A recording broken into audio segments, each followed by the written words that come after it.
Hey guys. This is part 5 of What If Shikamaru was the main character. Hit like and subscribe if you like this one, and also please check the author in the description.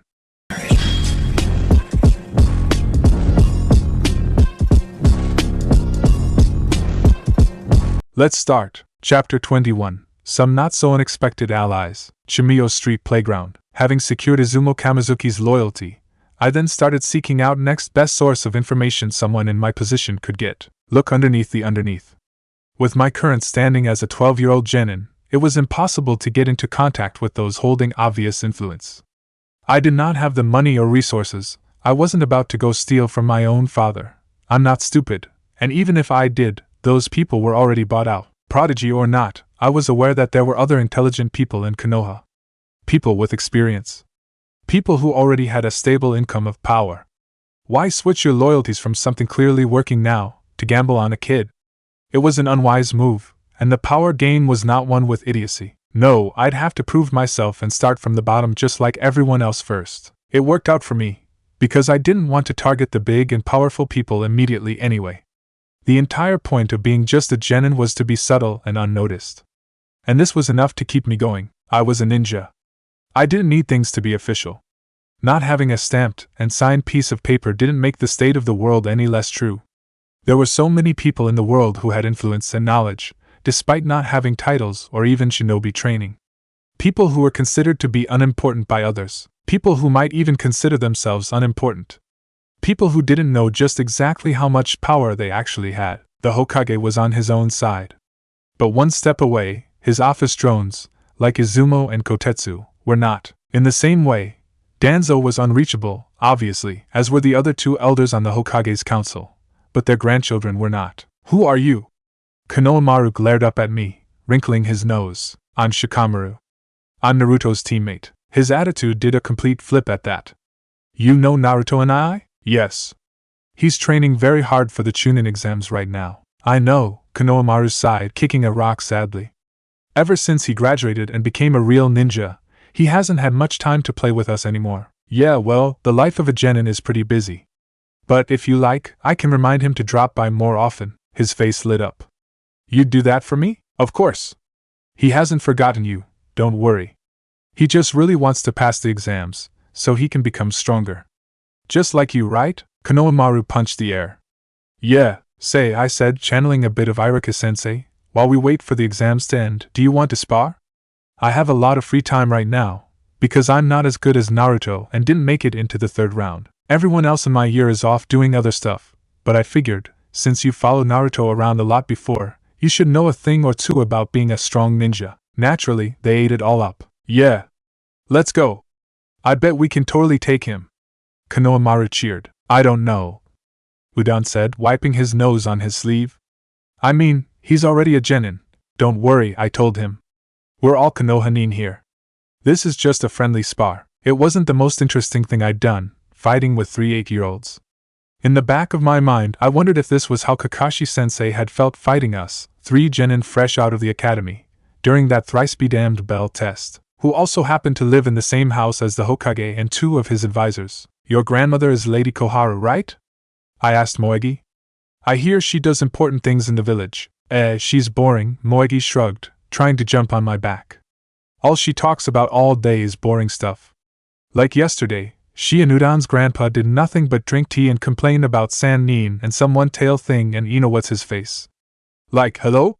What sort of animal has one tail? Gee, I don't know, I said in mock concentration. On the inside, my brain was churning. So that was the terms of peace. The one-tail. They're only Jinchuriki, and child of their former Kage, a hostage. And Ino's father is involved. Most of them? Exacta why. This, of course, was not classified information. The higher-ups did not get where they were by being stupid. I'd bet the Hokage was probably hoping that something like this would make its way to IWA or Kumo. Being able to bully another village into giving up a bijou was no easy feat. Something like this would likely make the others think twice before acting. But there was a difference between foreign Kage and me, a kid.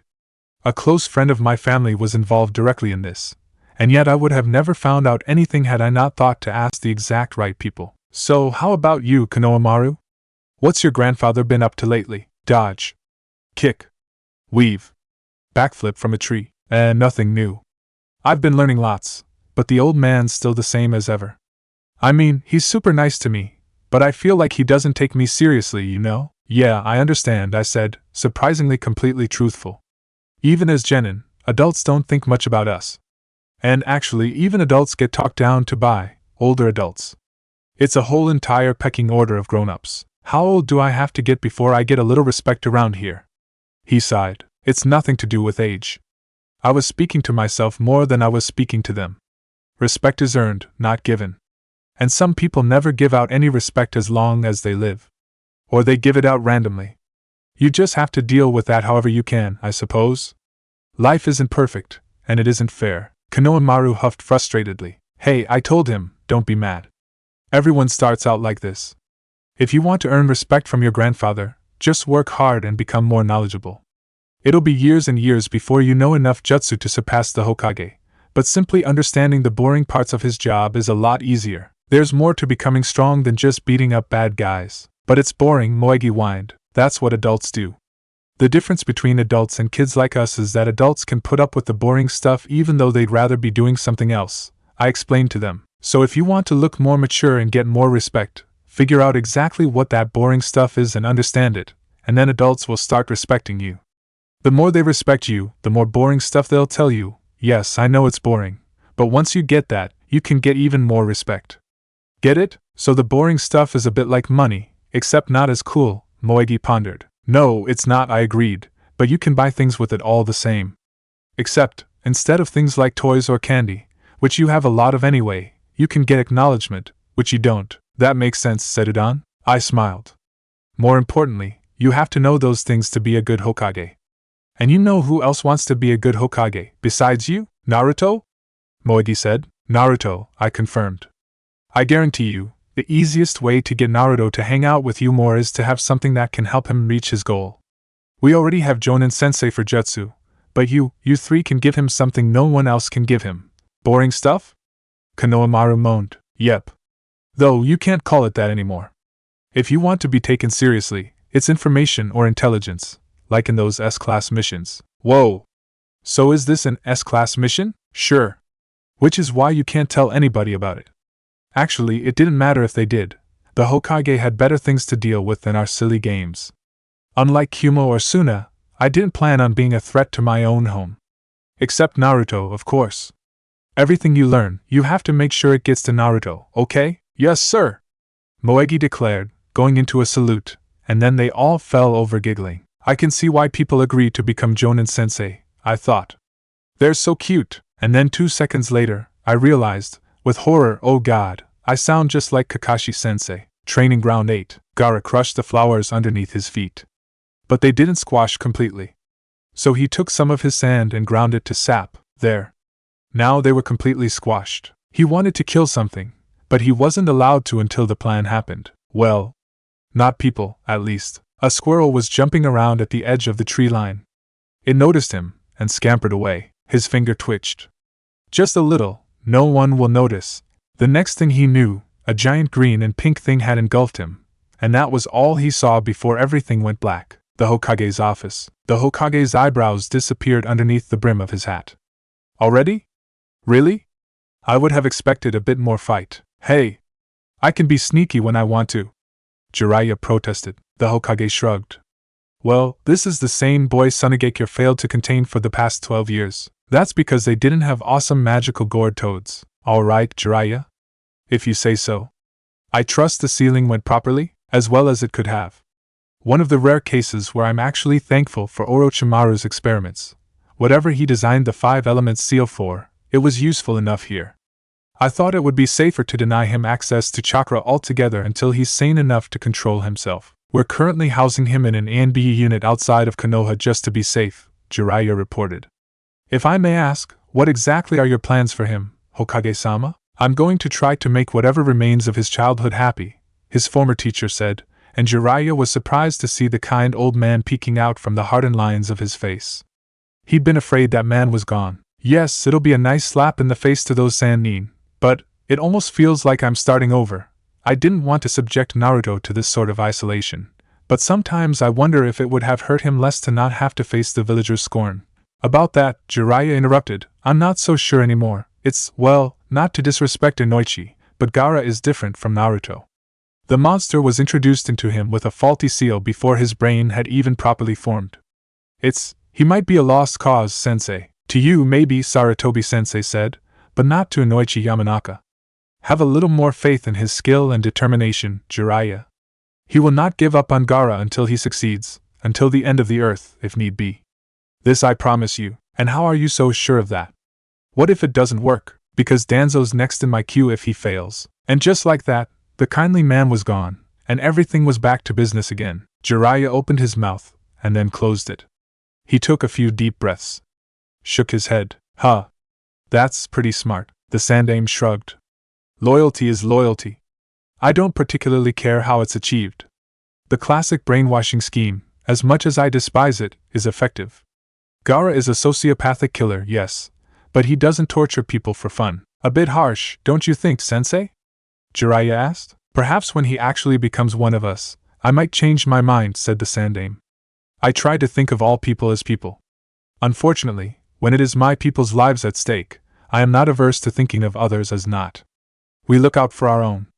But, anyway, I highly doubt it will come to that. From initial reports, everything he's done so far is out of his own twisted sense of survival. His motives and sob story background should be easy enough for Inoichi to decipher. The roots of this callousness, Jiraiya knew, came from much deeper reasons. One of them being the fact that the Sand had willingly associated with and housed Orochimaru instead of attempting to catch him and turn in his head to the bingo book regulators, like a good ally should. They had all expected the betrayal eventually. Alliances in the shinobi world never lasted long, but he knew that it still hurt. Both his student, and the people who were supposed to be their friends. And now their young Jinchuriki was paying the price, for something that really wasn't even his choice. For all that his sensei pretended not to care, Jiraiya knew, he actually did. Somewhere in there, underneath the hat and robe and wily smile, was the idealist who still hoped for teamwork and love and friendship. And so every time something like this happened, it would hurt. I would rather that he support Konoha out of his own free will, if you can count it as that, the Sandaime said softly, which is why I gave Inoichi first pick.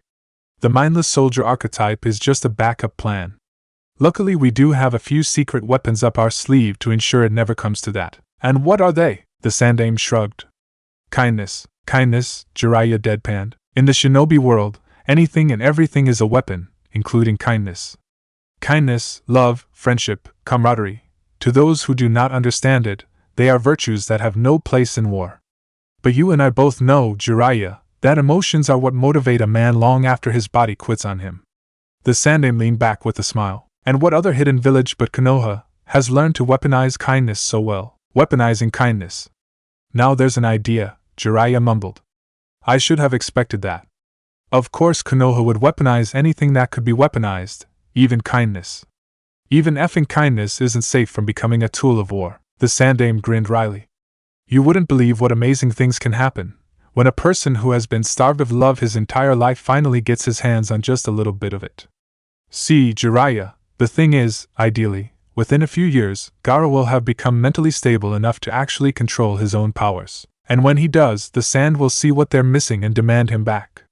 And wouldn't it be great to have a Jinchuriki loyal to us, the village he associates with kindness, more than their own village, which he associates with hate? What better way to hurt their morale and unity than to show that even one of their worst would prefer a rival village? I guess that's true, and I'd believe you, if Konoha hadn't been so miserably bad in giving their other Jinchuriki kindness. Neither have you. I was away on missions which you assigned, and never bothered to come home to visit, leaving me, an old man with a family of his own and a village to run, and a Chunin instructor to fulfill your duties as his godfather. And Kakashi, of course, was a broken 14-year-old trying to kill himself in ANBU and even less stable than he is now, let alone fit to raise an infant. Let's just agree that we've all failed Naruto in some way, and that we were lucky it didn't bite us in the ass, unlike the fourth Kazekage, who actually tried to murder his own son. Repeatedly. He took a long inhale of his pipe. We're keeping Gaara away from all the civilians until it's clear he's under control. By then people will have forgotten he was ever a psychopath, and he can start over on a clean slate. He might end up a bit socially awkward, but it's a small price to pay. Jiraiya pondered this. Would the sand have been more willing to hold on to the Ichibi if its vessel had been more, well, likable? Or would they have been just as willing to give him away regardless of his sanity? The boy was the son of the late Kazekage, and he really would have been an important asset to their village, as a weapon if not a person. Compare that to Naruto, who had an odd way of growing on people. The point was, despite his lonely childhood, Naruto was in a better state than most Jinchuriki. They could never treat Naruto as they were treating Gaara. Not when the ghosts of Minato and Kushina hung over both their heads. And, of course, Kakashi wouldn't stand for it. He'd totally go ballistic on them. That whole Chunin exam thing that old Sarutobi had pulled earlier had really been pushing it. Jiraiya had known Kakashi since way before all of the crap with Sakumo and Obito and Rin and Minato, when the boy was just well, not exactly normal. He was never normal, but he had been a kid once. A ridiculously talented but overly serious kid, naturally, but still. A kid. They had gotten into some stupid argument about dogs and toads, and of course Jiraiya had ended up on the receiving end of the then 5-year-old Genin's revenge not a week later. It was not pretty, to say the least. Jiraiya still had nightmares about, well, he'd rather not talk about it. A lifetime of losing loved ones, coupled with a tendency to hoard negative feelings until he just fucking snapped, was a perfect cauldron for the creation of vindictive little shits. But how worse would the Leaf had treated Naruto if he hadn't been his bright and happy self? What if Minato had not been an accomplished seal master as they would have liked, and Naruto ended up going mad with the hatred of the Kyuubi? Would they have abandoned him so easily, just as the sand had given up on Gaara too? The truthful answer, though Jiraiya hated to admit it, was yes. Yes, they would have. You really had to feel sorry for him. Both of them, actually. The world simply wasn't a fair or kind place, least of all for innocent and helpless children. If only their system itself wasn't so imperfect. If only their entire way of life was a completely different one that wasn't based on lying and fighting and killing and all those things that parents were supposed to teach their children not to do instead of how to do it better. Hiruzen Sarutobi seemed to know what he was thinking, and smiled sadly. What a cruel world we live in, Jiraiya. The Leaf Village is not the kindest village. But we are the best at providing an illusion of free will. Oh sure, they were the best at that. Everyone in Konohamaru knows Sato believed that they lived in the happiest place on earth. Everyone, except for the people who they actually needed to fool with that smokescreen. Like Orochimaru, for example. And, speaking of Orochimaru, what are we going to do about the cursed seals, sensei? Jiraiya asked softly. Kabuto's dead, but that doesn't mean Orochimaru doesn't have other trapdoors. What are we going to do? Hunt down every person with a curse mark and incinerate their bodies? I don't know, the Sandaime admitted. Well, you better figure it out, sensei. You've made excuses for him long enough. He's hurt too many people. You can't let this go on, Jiraiya told him firmly. We will speak more about that later. In the meantime, I have a mission for you. The Sandaime withdrew a scroll from his desk. Jiraiya could still smell the fresh ink on it. It will be rather difficult and painful, but I know you can do it. I've dealt with Hanzo the Salamander, and I'm dealing with a criminal organization full of S-class missing nin. Just tell me, sensei, how bad can it be? Hiruzen Sarutobi smiled. Finding Tsunade, Jiraiya's smile dropped. I don't get to reject this one, do I? No, but you do get a mission partner to make things easier. Oh goody. Who's it going to be? Kakashi. Jiraiya's head hit the floor. ANBU Training Ground 96-2. So you knew Kakashi-sensei, huh? The boy in front of him asked. Yamato, also known as Kino, Tenzo, and test subject number 4223, among other names, stared back at the child. His name was Naruto. Naruto Uzumaki. Kakashi had asked him to train the kid for the finals of the Chunin exams. Yamato couldn't really say no to that. Firstly, Kakashi was a very old and very good friend of his whom he would do anything for. Secondly, he was one of the few people in the village who knew just exactly how bad Kakashi's physical state was right now. And thirdly, training a genin for a month was hardly anything compared to some of the other stuff he had been through. Actually, scratch that last one. Kakashi had specifically put in his notes to Yamato, watch out for this one. He makes sense only when you least expect it. Coming from Kakashi-senpai, that may or may not have been cause for worry. Yes. He and I were on the same team when we were both in NBU, said Yamato. Cool, Naruto said, swinging his feet. So what are we going to do for a month? Learn cool new jutsus and stuff? Super top secret Black Ops training? Actually, Yamato said yes. Whoa, really? Naruto's eyes grew as wide as saucers, and then narrowed into slits. You're not messing with me, are you? Yamato sighed. No, I'm not. Ever since the problems caused by Sand and Orochimaru, and the hidden cloud, the Hokage and your sensei both agreed that there are some very specific aspects of your training that we can no longer delay. Especially since there is now someone else in Konoha like you. Like me? His hands unconsciously jerked towards his stomach. Was he, that kid? You've met him before? I think. Well, that makes the explanations a lot easier. Let's just say don't call him a monster, Naruto suddenly whispered. Don't. The abrupt change in Naruto's cheerful demeanor gave Yamato pause. There was much of him, Yamato realized, that was not the good-hearted but dim-witted prankster everyone believed him to be. No. Of course not, he replied quickly. No, not in that way. I only meant your situation. Both of you were born responsible for something that wasn't your fault. This seemed to relax Naruto a bit. Oh. Okay, he's under the care of some other ANBU for now, Yamato told him. He's your age, but his life has been significantly less stable than yours. We're planning to keep him contained until we can be sure that he can control himself. The old man's afraid that his fuzzy butt might explode and trample all over Konoha, Naruto said. And he needs my fuzzy butt to help stop him if he does, because everyone else is just going to get squished. Yamato blinked. That's a fairly creative way of putting it, but you're correct. Of course, the chance of that happening is ridiculously tiny. Jiraiya has already sealed off all his chakra. This is only meant as a precaution. You can never be too safe when it comes to the tailed beasts. Naruto gulped. Are we really going to be doing this? What about the Chunin exams? I want to learn Winjutsu or something. I'm going up against Tenten, and I don't want to get skewered minus. I know you're not too happy about it, but think about it this way, Yamato said. Your skill in ninjutsu at this point in time is already more than enough for you to hold your own against Tenten. Even if you lose, you will get credit for how well you fought, and Mado Guy would never allow one of his students to harm a fellow Konoha nin. But the fox, you're going to have to face it sooner or later, Naruto. It's perfectly fine, and probably even better for you, if you never choose to call upon its power. But at the very least, for your safety and that of everyone around you, you'll have to learn to control it, yes? That seemed to have the desired effect on Naruto, because he immediately returned to his determined self. And then everyone will acknowledge me and I'll be the next Hokage. Yes, you'll become Hokage. But first, this. For your own safety, we are keeping all of this special training a secret, do you understand? Naruto looked as if he wanted to protest, but after re-evaluating the malevolent nature of the demon fox, nodded in agreement. So close your eyes, and look for the beast. What about you? Oh, I'll be fine, Yamato smiled, putting his hands together. You think they picked me out of all the ANBU for no reason? It was rare that Yamato ever got to show off, but the completely amazed look on Naruto's face when the circle of trees spontaneously exploded from the ground was so worth it. The Otogekure base. Orochimaru-sama is dead, Kimimaro informed his subordinates solemnly, and the sand has surrendered without a fight. What the hell? Tayuya spat angrily. Those cowards! And what do you mean, he's dead? I hate to agree with her, the fat one said moodily, but Orochimaru-sama is indestructible.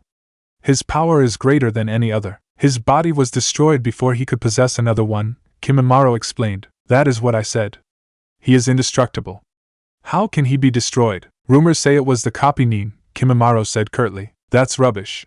Hataki's a flimsy piece of paper compared to Orochimaru-sama. He must be just hiding, or something. What does that curse mark on your shoulder tell you? Kimimaro snapped, and the dissenter quickly silenced. You can feel his energy weakening. Orochimaru-sama, the main body, is gone. His power now only remains among us. Until some other news comes up, we will assume that we can no longer contact him. In the meantime, we search for a way to revive him. Yeah, well, without that creepy crazy doctor guy, Tayuya said, that's kind of pointless, isn't it? There are others with knowledge of the Edo Tensei. We must simply find them, Kimimaro tried, but was interrupted again. Uncouth barbarians. Who died and made you boss anyway? The others turned and stared at Sakan like he was stupid. Which he was, Sorry, Kimimaro tried not to lose his temper. We will, of course, but I'll hear no more of this nonsense, Kimimaro said curtly. We will retreat and regroup later. There is no point in proceeding without Orochimaru-sama. What about us? One of the unnamed experiments asked. Go find another place to hide and wait for instructions. If Konoha has captured Kabuto, then they will be here soon enough. Kimimaro felt a little bit guilty about abandoning them, but Orochimaru-sama came first. His master's word was law, but his master's existence surpassed even that, for it was only the existence of Orochimaru-sama that dictated his own. So, while Orochimaru-sama was alive, Kimimaro would follow his master's wishes. But as long as he was dead, Kimimaro would do everything within his power to save him. Chapter 22, Nobody and Nothing. Training Ground 3. Hey, Shikamaru! Naruto grinned. You doing okay? As well as I can, I said. How was your new teacher? Super cool. But I can't tell you anything about it. It's top secret, Naruto answered, and left it at that. Seeing that he wasn't going to say anything more, I decided to change the subject. I just met Konohamaru, Moegi, and Udan the other day. They told me to say hi. Oh. You talked to them? Naruto asked. That's cool. They miss you a lot, I said. When the Chunin exams are over, you should come see them again sometime. Konohamaru can tell you a lot about what being Hokage is like. He acts like a little kid most of the time, but you just have to ask him. Naruto considered this, and nodded. Ah, okay. Gotcha, and make sure you discuss everything with me, too. If you want to reach your goal, you can't just parrot it back blindly. You have to understand it inside out. It's tough, and it'll probably be confusing, but I know you can do it. There was always the chance that I'd set my standards too high, that Konohamaru and his friends would be unable to do as I'd asked.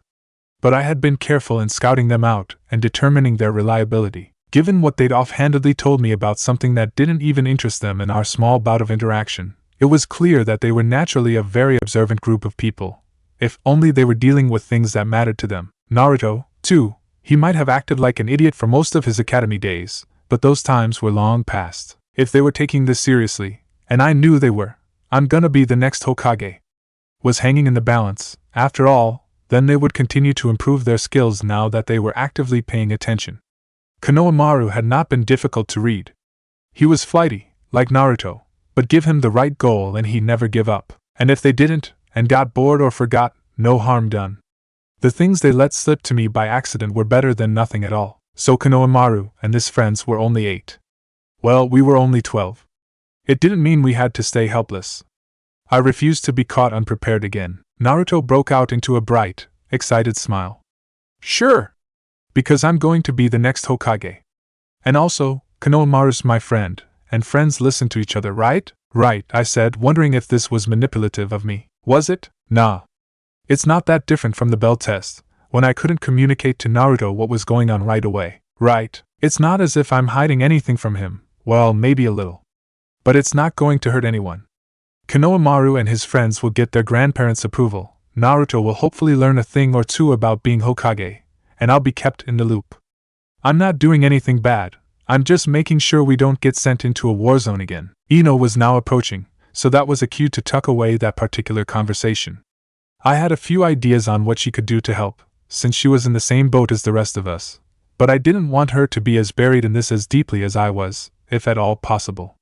Same for Naruto, actually. Konohamaru was his only responsibility, and they had already been established as friends beforehand. He would have nothing to do with Izumo Kamizuki or the invisible cloud I felt hanging over my father's head sometimes. Should anything bad happen, which was highly unlikely since I wasn't actually doing anything dangerous or against the rules, they would have plausible deniability.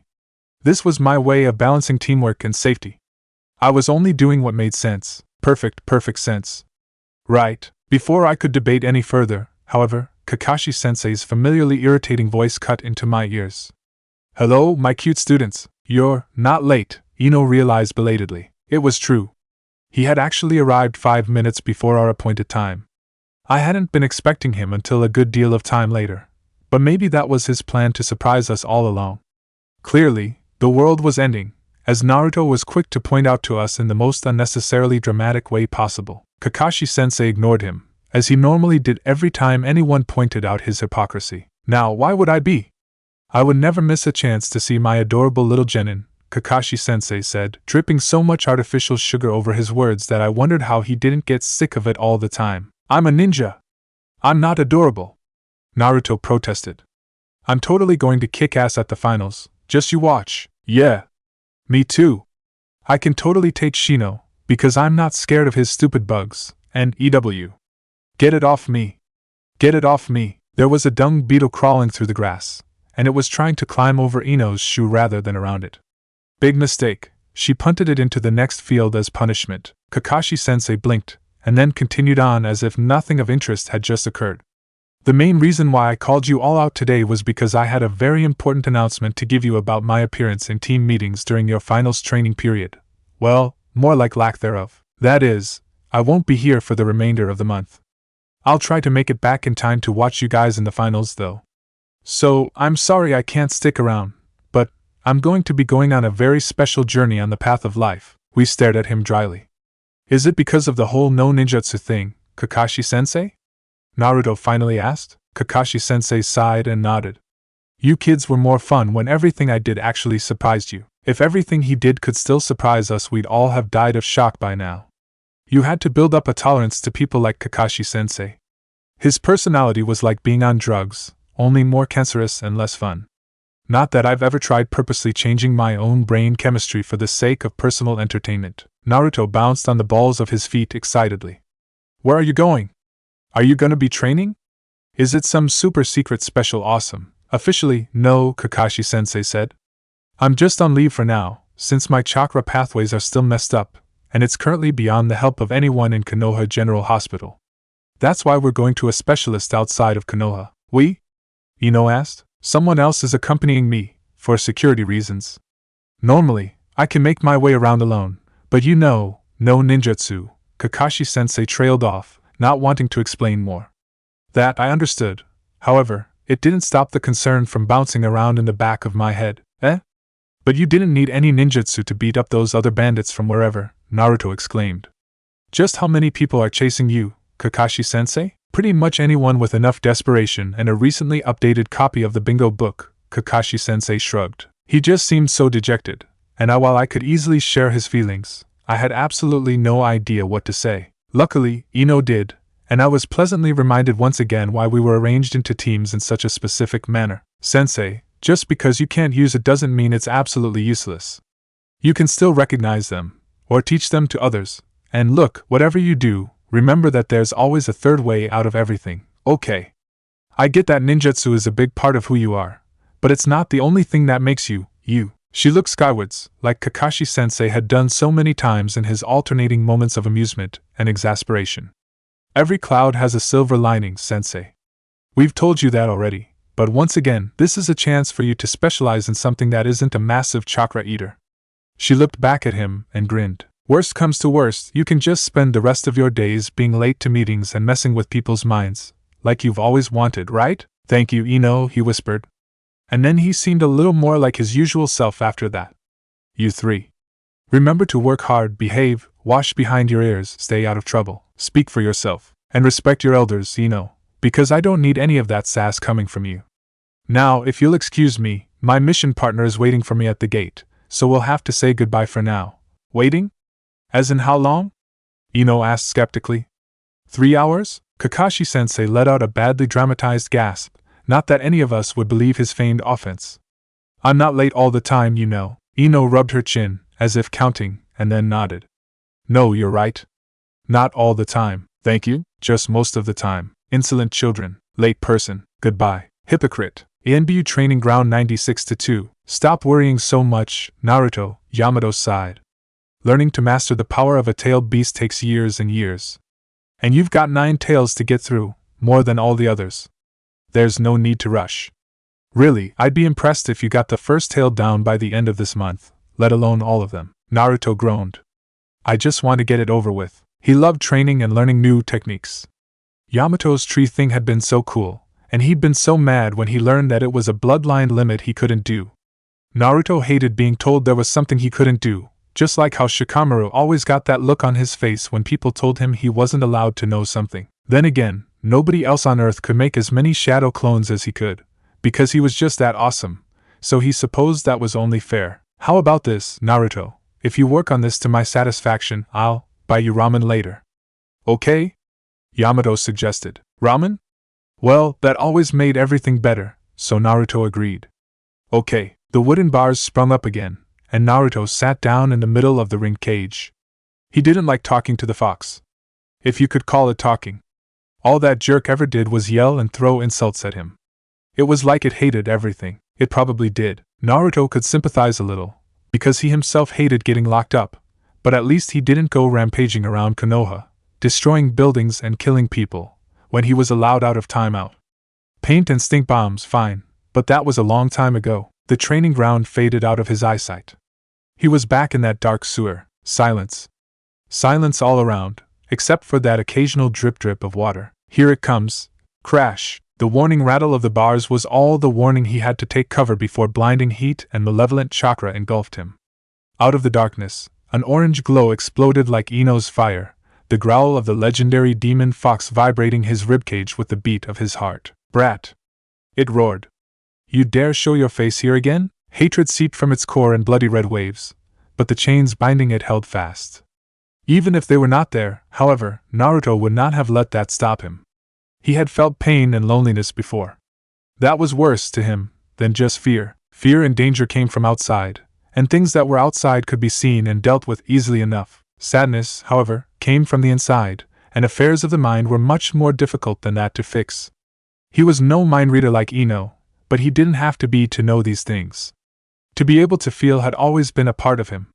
He had been stumbling blindly through life since birth, after all, and he never had a problem with it. This is my brain, so hell yeah, I have a right to be here, he retorted. My body, my rules. What you gonna do about it, wretched child? One day I shall break free, and then you will regret your disrespect. So, nothing then, Naruto said. That's good to know. See, he was getting the hang of this sarcasm thing, the fox snorted. You know nothing, disgusting imp. You think because you've watched someone else kill a giant snake you know the ways of the world. You've never tasted despair, boy. You've never known the smell of fire and blood. Even if a monster stood before you, you would never see it. I'll skin you alive, boy. I'll hang you from your own jugular and make you watch as I boil your precious little friends in their own tears minus. Now, Naruto normally never paid attention to the stupid thing when it went into another one of its rants, but this was a bit of a sore spot for him. There were few people in the world that had accepted him unconditionally, and Team 7 had been the first place where he felt he truly belonged. He'd worked so hard for that small spot of happiness, and he wasn't going to let this dumb thing in his belly or brain or whatever ruin it for him like it had everything else. Now just a minute, asshole, he snapped. I don't care what you do to me, but my friends are off limits, you hear? This right here stays between the two of us. Whatever you have against me, have the balls to say it to my face. Unless, Hook, the fox shot him an ugly look. Unless what? Lying, Naruto grinned mischievously. This trick always worked in the academy, unless the great Kyuubi is actually a chicken sinker. Immediately, the Nine-Tails was frothing at the mouth. You dare. What else could explain having to use my friends to threaten me? Looks like you're not so scary after all, if you can't even scare a kid like me. Ha! Take that, you dumb fox! The chain shrieked again, but all the fox got in his attempt to escape his prison were even tighter restraints. Naruto rubbed his forehead. Look, I don't get why you're always so mean to me. We should be working together. We're both stuck in the same boat, after all. I die, you die. You die, the fox hissed, eerily calm, and you die forever. I die, and I'll reform eventually. Last time I checked, dead people don't become Hokage. And last time Naruto checked, he was also not the sort of person to climb over dead bodies for a hat. Team 7 had acknowledged him before anyone else. They would stand beside him, not underneath his feet. He would attain his goals and he would do that without letting the fox screw it up for him. I would rather kill myself before I let you use me to hurt my friends. Ha! Ha! Ha! The fox said sarcastically, a lot more effective in its taunts now that it was no longer angrily spitting in Naruto's face. You care about your friends, They don't care about you. They look at you, and they see me. They'll be glad to be rid of you. They'll throw your corpse in a box in the ground and forget about you. You are and always will be Naruto the nobody, the village idiot who thought he could be a king. The vehemence with which the Kyuubi said this gave Naruto pause. Not because he doubted his friends. Maybe, before, when he had no friends and was an insecure child, he might have taken those words to heart, but he knew the fox could not be trusted. Seeing Ino at work made him understand just how much effect words could have. He'd seen Shikamaru throw himself between Orochimaru and their team. He'd waited for hours for Kakashi-sensei to detach himself from Konoha's most famous gravestone, and he knew they were not ones to forget. You're just jealous, Naruto spat before he could stop himself. Jealous that Naruto the nobody still has more purpose in life than you, the great Kyuubi no Kitsune, destroyer of worlds, and creator of nothing. The Kyuubi opened its mouth to respond, realized it had nothing to say in return, and snapped its jaw shut again. Naruto extended a hand. There's no such thing as is and always will be. You don't have to be like this. We can always. He was interrupted with an angry scream and a hot flare of chakra, which struck him in the chest and threw him backwards. He landed on his behind in the pool of water, where his head was quickly submerged under the darkness, gasping for air, because he would not lose here. Whoever heard of someone drowning inside their own mind? Next thing he knew, he was back in the grass again. The blue midday sky had since turned pink, and the branches of Yamato's jutsu had grown massively, to the point where great bushes of the stuff were coiled around the original stakes of the cage. Yamato himself was breathing heavily, and there was a thin film of sweat on his flushed forehead. Around him, there was a great circle of burnt grass leading up to the containment seals, where sparks of orange were still glowing among the brown brush. The fox had been right about one thing, Naruto supposed. He wouldn't know a monster even if it stood in front of him. Well, looks like you made a little more progress than I expected from you, Yamato began. Naruto whooped and jumped up off the ground, the nine tails entirely forgotten. Does that mean we get to eat ramen now? Please, please, please, please, please, maybe we should. Yes. Ramen. Ramen. Ramen. God damn it, Yamato sighed. The front gates. I feel like someone is suffering because of me at this very moment, Kakashi said. Someone's always suffering because of you, Jiraiya grunted, tossing Kakashi his copy of the mission scroll. Now let's get going. The sooner we find Tsunade, the more likely she'll be able to do something about your arm, and the sooner you'll be able to return to your precious brats. I can't believe I'm leaving them already, Kakashi said softly. We're coming back, you know. I meant, leaving them alone. Most instructors get a few years in before they deem their genin ready to work without supervision, but kids grow up so fast these days, you know? Only a few months and they're already Chunin level. They were Chunin level before they even left the godforsaken academy, Jiraiya said. And I think it's a bit rich, coming from you, Mr. Look at me, I am 6 years old. Also, I'd like to point out that for the past few years you've been doing nothing but complaining about every genin team you got and scheming of ways to abandon them in a ditch somewhere. Kakashi gave him a little smile. You got me there. So on with the mission? Sure. It was listed as an A rank, but really, Jiraiya knew that it was only because their target was so important and elusive. Though mostly important, it was no secret that the world was quickly going to shit yet again, and Konoha would need all of the powerful and non-traitorous ninja they had. Kakashi was a trained tracker, on par with the Inuzuka. He'd sniff her out eventually. The actual journey itself wasn't supposed to be that strenuous. A simple courier mission to an old student of the Sandaime, delivering a polite request, albeit a very strongly worded one. As in, Tsunade, you will pack up your bags and put away your alcohol and march back home right now or there will be consequences. He could have sent anyone on this mission, you know, Jiraiya said. There's a reason why he chose the two of us, even though you're injured. Kakashi murmured distractedly. Though Konoha liked to pretend that all of their shinobi were created equal on paper, everyone knew that there was a definitive class structure even among all the soldiers. There were ninja, your run-of-the-mill ninja, and then there were ninja. Which, ironically, went against the whole purpose of the anonymity and mystery that the job required. Even so, being one of those rare special people, while slightly annoying when it came to missions that required discretion, had some small benefits of their own. Central Command pulling strings just for you was one of them. Until Sasuke Uchiha received his third tomo, Kakashi Hatake was the possessor of the only fully developed Sharingan in Konoha. The Sandaime would have been a fool not to attempt to preserve such an asset. And of course, only the best care for the best soldiers. It was a sorry little way to encourage people to work to the best of their ability, but it worked, and so the system stayed in place. Just because Kakashi wouldn't be able to use chakra in his left arm for a while anyway didn't mean that they shouldn't start the healing process as soon as possible. Chakra-related injuries, from what little Jiraiya knew, were notoriously difficult to predict, even when left alone. If they waited until Jiraiya removed the locks over the curse seal before they started checking out the injuries in the surrounding area, they could become permanently damaged by then.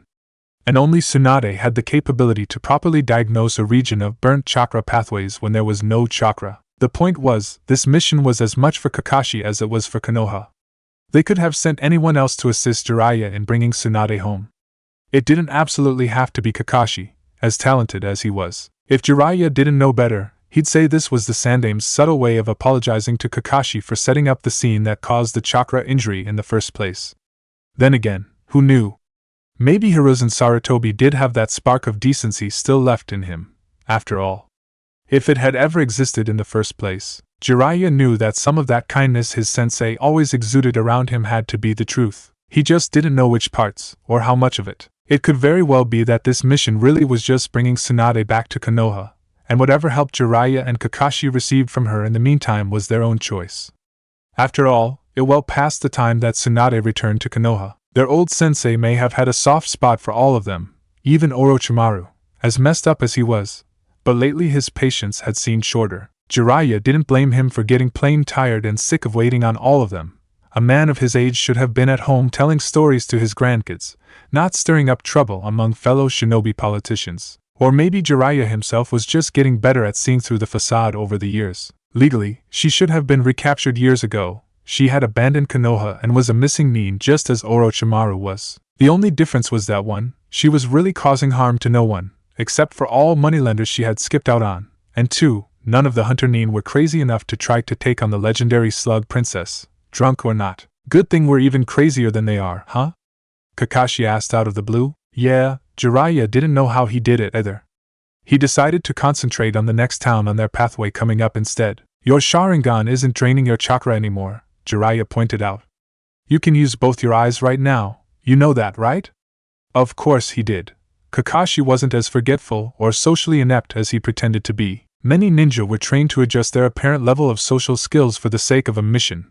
Many of the common roles they had to play varied from the part of a cunning politician secretly trying to secure the best deals in a treaty, to a harmless and stupid servant meant to be ignored by all those of importance. Kakashi shrugged.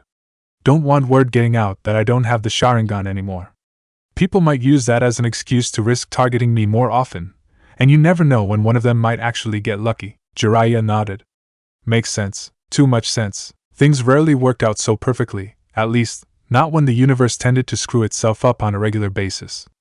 The fact was, Jiraiya wouldn't be the amazing ninja everyone knew he was if he couldn't spot these little tells. Kakashi was keeping his eye, not really his eye, closed because he was a little imbecile who was still punishing himself for something that had happened more than 10 years ago. People sometimes called him a sentimental old bastard.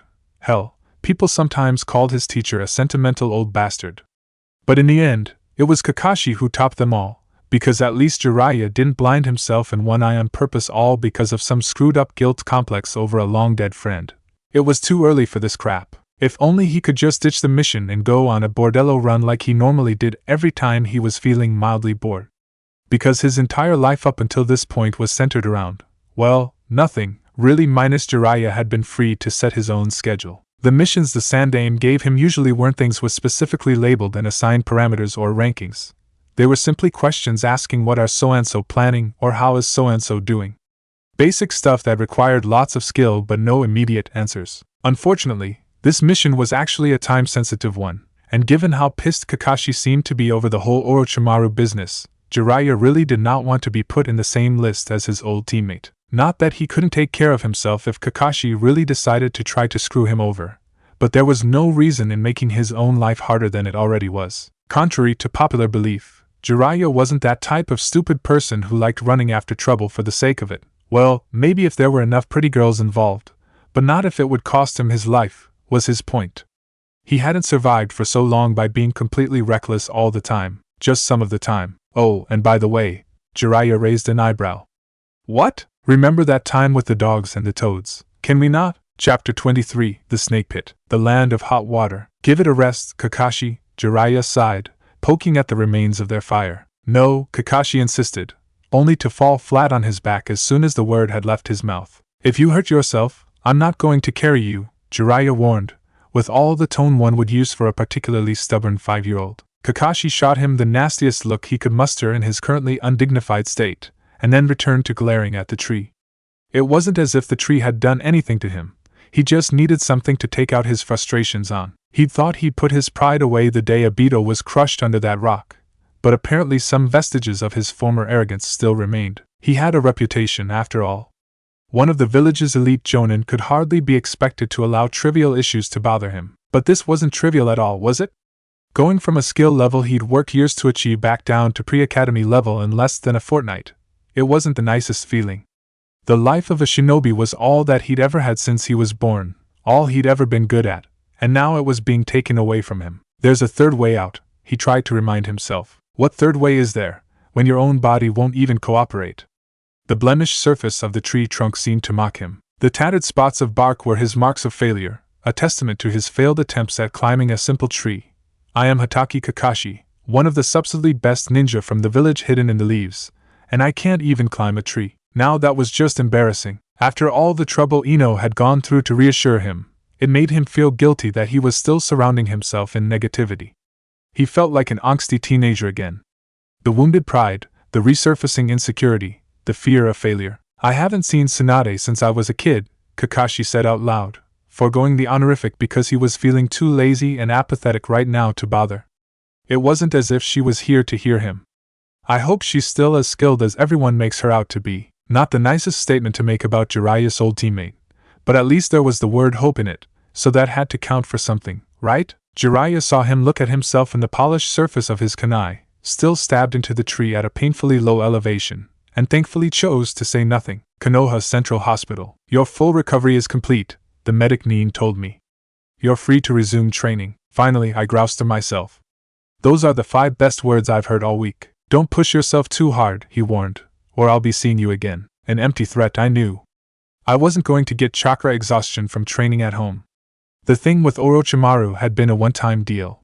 My muscles still felt slightly atrophied, but that might have been just a matter of my own perception, and resting more was only going to make it worse. I had already wasted enough time as it was, though I did not regret meeting Izumo and the Konohamaru Corps. Of course, I replied, knowing it was just easier to respond to the doctors of Konoha with politeness, regardless of whether or not I was actually going to follow their advice.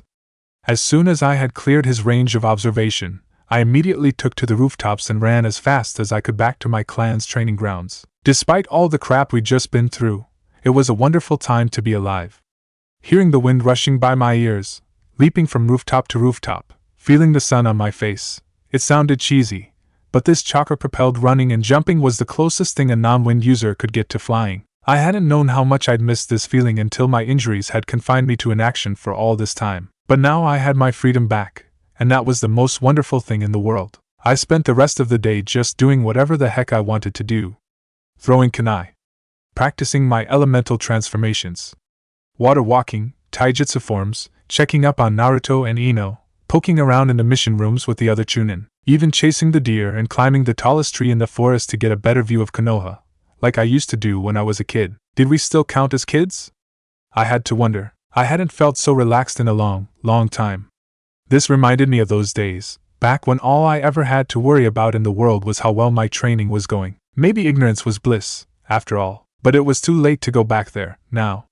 I had already taken my first step into the world, and there was no going back.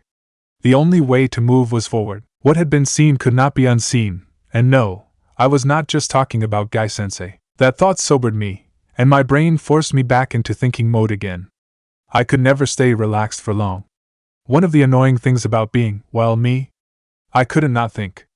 Thinking was just who I was. Izumo and Kotetsu. The Konohamaru Corps. The Councilman. The Hokage. Kakashi-sensei. Kumogakure. Tsunade. The Ichibi. Orochimaru. They all flitted across my mind, oddly connected and annoyingly out of reach, following me throughout the rest of the day, never giving me a moment's rest. Even dinnertime brought me no relief. In fact, it only made things worse, because that was also my father's thinking time. Anyway, I don't know how much time we have. The guys in A and B were desperate enough to go to me, for advice. I'm the Jonin commander. My strengths lie in war strategy and arranging troops. Not curse seals. So what did you tell them? My mother asked. I just told them to wait for Jiraiya to come home from his mission. What else are you planning to do against that man then? My mother demanded. Like I said, we're waiting for Jiraiya's advice. That caught my attention. Jiraiya. Orochimaru. Kakashi-sensei. Aha. So they were stuck too. Maybe I could help, is what I would have liked to suggest, but I stopped myself before I could. When it came to strategy, or troop divisions, I was his go-to sounding board. Orochimaru? I didn't know the exact details, but from what I had picked up from Kakashi-sensei, this wasn't something he would be willing to discuss in private, let alone at the table. My father turned to me. Shikamaru? You're awfully quiet. He knows me too well. If I expressed interest, he'd get suspicious if he turned me down, and I responded by doing nothing. I shrugged. Sometimes, patience is all we have. It would be smarter to take advantage of his absence to figure something out, instead of wasting time and putting lives in danger trying to hunt him down. I'm not worried about him as much as I am about my friends. We have a whole department working on Orochimaru, but in Team 7, we're responsible for ourselves. Of course, taking care of ourselves involves taking care of Orochimaru. The lie spilled off my tongue like water, and I was surprised at how easily it came to me. I was even more surprised when I saw my father nod and turn back to his meal. If only it were as simple as sending my father out with his secret technique. But it's not exactly something we can make public knowledge, nor is it something we can teach to everyone who might potentially come into contact with Orochimaru. Maybe he was just pretending to believe me. More likely, however, he had chosen to accept my words because I had never tried to outright lie to him before, not like this. I had phrased my response not as an answer, but as advice, and every time I had given my father advice it had been solid. The same was true here. Even though my intentions were misleading, there was nothing wrong with the statement itself. My father was intelligent, but he wasn't perfect. Just as my Jonin sensei was not all-powerful. Just as the Hokage was not all-knowing. They all outmatched me, but that didn't matter as long as I settled myself within the gaps in their skills. A good offense could pick any number of foci at random. A good defense had to cover all of them. This had nothing to do with revenge, of course. I would not lie to my father about something selfish like that. This was simply self-preservation. Though Orochimaru had caused many people a good deal of grief, I wasn't about to go out of my way to return the suffering.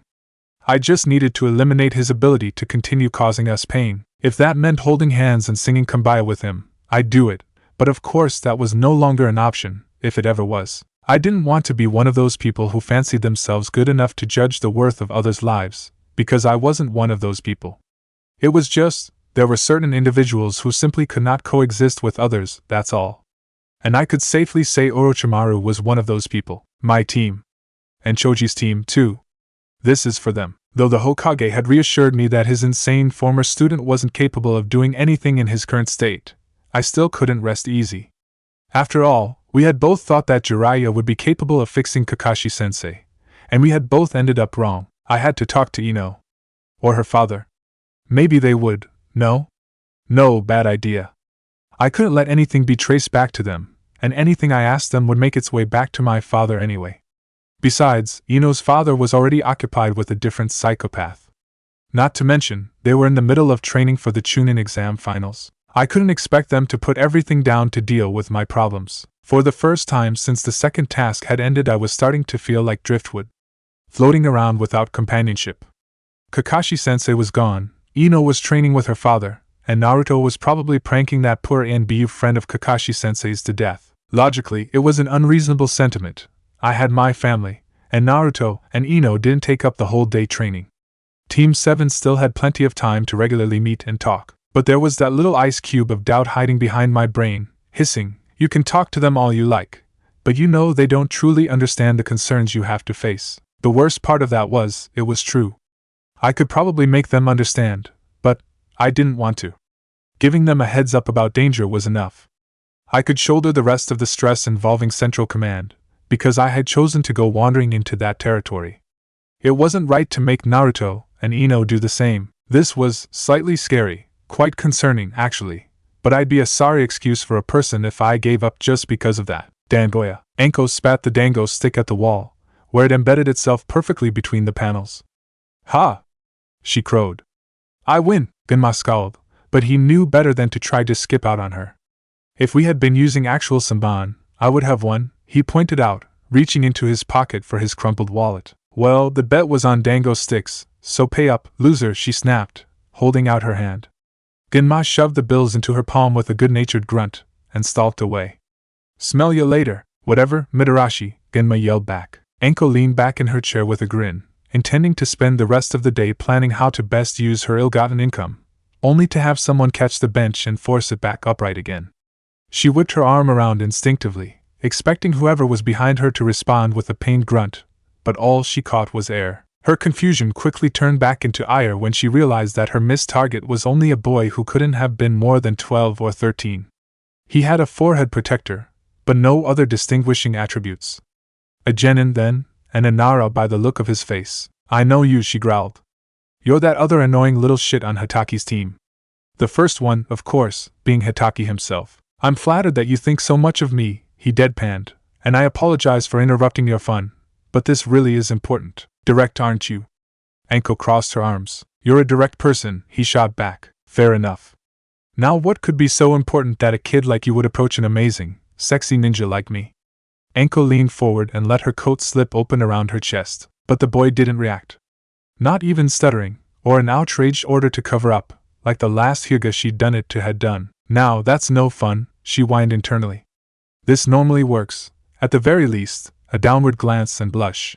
Either he hadn't hit puberty yet, or he was like his teacher." She meant that in terms of emotionally challenged brick, of course. "I'm a bit preoccupied with more important things," he told her. Specifically Orochimaru. And just like that, Anko's good mood soured like weak old curdled milk. "Goddamn." She stabbed the remains of her dango stick into the table. "I don't want to talk about it. Get the hell out of here." But the brat didn't budge. "Do you want to be indirectly responsible for the death of a fellow Konoha? We are. Don't try to guilt-trip me into anything. I'm already way beyond that, kid." In truth, she wasn't, not really. The Hokage had already briefed her about the situation, and Ibiki had filled in the rest of the details. What more was there to know? "My team nearly got killed because of him," Nara brat insisted. "You nearly got killed because of him. So now we have a common goal: join the conga line. There's a million people in the world who want him dead." She reached out and pinched him as hard as she could between his neck and shoulder, and to his credit, he only winced slightly. "I know the Hokage's trying to keep your precious little teacher's injuries a secret, but I'm assuming you're one of the few in the loop, along with Ibiki and me. Aren't you?" "Yes." "Then you should also know to stay out of this, if you know what's good for you." She flashed him her scariest grin. "I've felt Orochimaru's killer intent." "Stop trying to intimidate me," he snapped. "As for your lovely advice, I'd stay out of it if I could, but the way the truth stands, I'm already in too deep to leave. Being ignorant of the facts is more likely to hurt than help me at this point. Sasuke Uchiha is his goal, and my team is an obstacle. All I need from you are more details on how the hell he's still alive, since everyone else is too squeamish to. No strings attached. Just give me those answers, in full detail, so I know exactly what I'm dealing with, and I'll leave you alone." "What, you plan to go after him?" Anko asked. "You think you can kill him?" "No to the first question, maybe to the second one. I like living, thank you very much. There's a difference between courting danger and putting it down if it arrives. Besides, we took him down before," he pointed out. Shit, that was right. She'd forgotten. With all the drama involving Hitaki, few had bothered to figure out what the shadow thing he'd done even was. "This is an uncomfortable situation for me, you realize. It'll be uncomfortable for me, too. Then we'll be even." Anko thought about how little everything else seemed to faze him, and then shrugged. Why not give this one a go? So she told him. All the gory details, just like he asked. The flashes of fluorescent lights, the metal exam tables, the rows and rows of children floating inside bubbling tanks. The needles. Possession. The smell of death, everywhere. How, in the end, body after body would wake up with yellowed eyes and a snake-like smile, and then they would know that original person was dead. And in the meantime, all those lucky enough to survive the curse. "From what I've heard, your sensei's mark has been sealed away," she said. "Meanwhile, mine was an earlier experiment, so he hadn't thought to turn them into little backup copies of himself yet. But otherwise, we can't kill him. That's all. Now how's your lunch holding up?" He was good at keeping his cool, but not that good yet. Even in the dim light she could see his carefully constructed poker face was paler than it used to be. "I'll be fine." "Well? Now what? Are you still thinking yourself good enough to take him on?" She leaned her elbow on the table and shot him her nastiest smirk. He responded by slowly pulling his feet up onto the chair and folding his hands in his lap. There were a million better things she had to do today than watch a 12-year-old kid sit there meditating, and yet observing him was too fascinating for her to just leave. He must have sat there for all of 5 minutes before he jerked upwards and replied, "I have an idea." "Oh, wait, I'm sorry. You have an idea?" Her eyebrows disappeared beneath her bangs. Really? And the next time you see the Hokage, you will drop this hint to him. and he will accept without doubt that it came from you. And then you will keep me updated on whatever progress is being made after that. Simple enough? You really expect me to do that for you? She drawled, unimpressed. I do not expect you to do that for me. I expect you to do that because you want to get rid of Orochimaru, and my idea is one step towards that. Oh, how cute, Anko crooned. Little baby Genin is trying to help. Yes. Little baby Genin is trying to help. And he's going to be fucking helpful, if you would just give him a chance. Anko pinched the bridge of her nose. Fine then. What's your brilliant idea on killing a guy who's done everything to ensure he can't be killed? Who said I was going to kill him? What? Here, despite looking very, very ill, he gave her a thin smile anyway. When there's a problem you can't solve, pick a different one to figure out. I understand that the best minds in ANBU research are currently going crazy trying to figure out how to keep him dead. I'm proposing a fresh perspective. As long as he's not dead, he can't be revived. Anko snorted. That's your brilliant plan? Capture him alive? He's evaded us for years. His whole shtick is built on his ability to avoid people. That was before. But now we have an advantage. We know what he wants. As long as Sasuke Uchiha lives, he'll keep coming back. You're going to use one of your classmates as bait? He's a target regardless. Better to be bait than a prisoner. Then how do you plan to keep him imprisoned? He'll escape out of whatever cell we tried to put him in, and probably kill a dozen guards and important dignitaries in the process. Technically, the brat interrupted her, someone without a fully functional brain can still be considered alive if their heart is beating, and last time I checked, vegetables were not very good at escaping anything. Anko felt the room drop about 5 degrees in temperature. She opened her mouth to speak, then shut it again. Then opened her mouth. No, nope. What the hell? No, just no. Okay, fuck, this kid was good. Fine, whatever. This round went to him, but she was not about to let this little kid win in a battle of creepouts. So he was young and inexperienced, she'd give him that bit of leeway.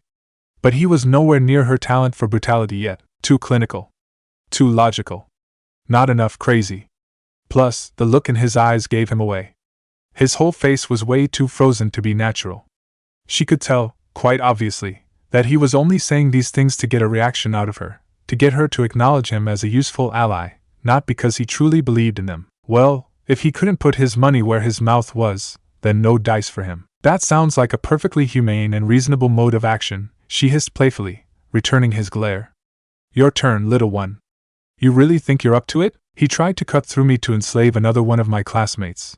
And because of that, my teacher can't use any ninjutsu for at least half a year, if ever again, baby Nara declared, his tone a great deal less vehement than his choice of wording would suggest. You'll have to forgive me for being a little more than pissed off about this than I act in front of the general public.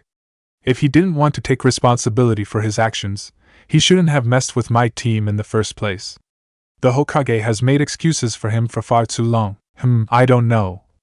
Anko grinned. She was goading him, and he knew that. But he also knew they couldn't proceed until he responded to her bait. Something as important as this needed utter conviction.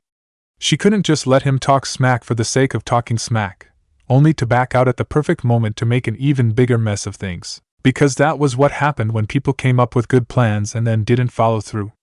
Bad plans failing, well, that was expected. But good plans abandoned near completion, and you might as well be taking the main support beam from the Hokage tower. He glared at her. His existence was forfeit the day he laid a finger on my friends. Unlike his previous statements, however, this one was much more convincing. And, to Anko's slight shock, she found herself actually believing it. It had taken her years to master the art of the face, and yet here he was, one conversation in. Was he faking this one too? No. No, he wasn't. The earlier, more gruesome stuff involving her deranged ex-teacher, sure. The things involving his comrades? No. It was admirable, this unerring loyalty, but there was a hint of obsessiveness underneath the surface that worried her. Nothing too major. Everyone she knew had that patch of darkness within them, except the kid was 12. Her first instinct was to blame Kakashi Hatake, but something else told her that this was all on him and him alone. He was still speaking. It's the least costly and most efficient way of dealing with him. And as you said, since the curse seals are bound to the main body, it'll also solve the problem of breaking his control over the surviving test subjects. Obviously, I don't have sufficient technical knowledge to give you full details. It's up to ANBU research to figure out whether operating directly on his frontal lobe or sealing away all of his memories would be more permanent, and a way to potentially use each in a confrontation. Anko whistled. You're right. That is a good idea, told you. So do we have a deal? What? Well, obviously, the little baby genin doesn't have direct access to the anti-Orochimaru committee, even though he could be really useful, because innocent little baby genin aren't supposed to be getting involved in this stuff without getting put on 50 different psychological watch lists. So I'm asking you to be my middleman of sorts. I get to help, you get to pass off my good ideas as yours. Konoha has an extra mind working on the Orochimaru case, and everyone wins.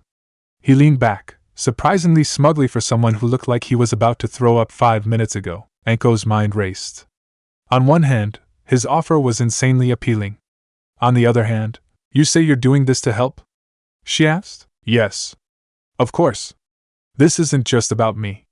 My friends, are you saying that to convince me, or yourself? Does it matter? Yes, it fucking does, you little shit. Anko grabbed his face and dug her nails into his cheeks, painful enough to grab his attention but not hard enough to leave a bruise. Okay, brat. I'm asking you this because for whatever reason I've decided to put a little faith into you. I know you're a smart boy. Everyone and their third cousin knows that. But listen to me, and listen to me carefully. I know you're uncomfortable with this. Very uncomfortable. I can see it in you. Don't listen to me, she growled, gripping his chin harder. I think it's clear I can trust you to get shit done. So that problem is out of the way. Now I need to be able to trust you to not go too far. You feel this disgust? Savor it. Only do what you have to. No more, no less. Orochimaru forgot how to feel disgust, and look where that got him. A disgusting pile of human scum. You don't want to hurt him out of revenge, because you're too smart for that. You just want to make sure he's no longer a threat, and the most reliable choice of action you've come up with happens to be a painful one. And I agree. I agree with you completely. I can't stand those bright and sunny good-for-nothing comic book heroes, believing everyone is redeemable and deserving of forgiveness. So I'll do as you asked? I'll pass this off as my plan, because you're right. It's probably closer to working than what we have now, and my reputation as creepy Midarashi is already at the point where no one will care if I take the hit, unlike you, boy. But this is all under the condition that you don't involve yourself any further than what I give you. No! Shut up! I mean it! She snapped, seeing his attempt to protest. You know what's going on. You've done your part. Now trust that we'll do ours, and leave it be. You have to understand, you can't pull shit like this all the time.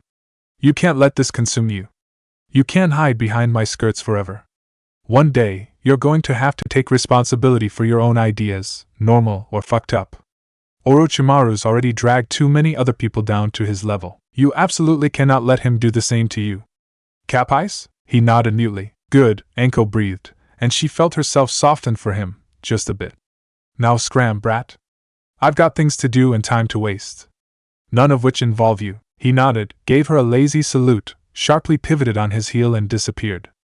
Anko watched him go in silence. Chapter 24, Crescendo, The Gambler's Den. As soon as those two familiar figures entered the room, Tsunade knew that her old teacher had caught up with her at last. And unlike those other times she had run into still loyal Konoha shinobi, he actually meant business this time around. Seemed like he was no longer willing to allow her to indulge in her sorrows. That didn't mean she wasn't going to fight it all the same. Not that she had much to fight with, other than some empty bottles of rice wine and a deck of cards. What the hell? She threw the bottle at Jiraiya, knowing he'd catch it. Go away. That's her, all right, Kakashi quipped. Jiraiya twitched his upper lip. Thank genetics for your nose. Cripes, Tsunade mumbled. Can't a woman just live in peace? Nope, Kakashi said cheerfully. Tsunade stared at him, over to Jiraiya, and back to him again. She could have sworn she had covered her tracks well. Tsunade swore under her breath. Stupid dog-nosed XANBU trackers. Shizen didn't, though, Kakashi grinned, as if reading her mind. She knew this day had been coming, but damn, she didn't want to go back to Konoha. All the lies and anger, she couldn't take it. Tsunade glared at Shizen, who shrugged at her innocently. Pa. Liar. Shizen must have noticed Jiraiya and company on her trail, and purposely helped them find her. Traitor. I trusted you. Shizen simply responded to that with an insolent little smirk. It didn't help her case that Shizen genuinely did know what was better for her than she did herself, sometimes. Since when had someone half her age become better at taking care of her than she could take care of herself? It was embarrassingly pathetic, to be honest. And I suppose you're going to tell me a bunch of sappy reasons on why I should return to Konoha? She asked.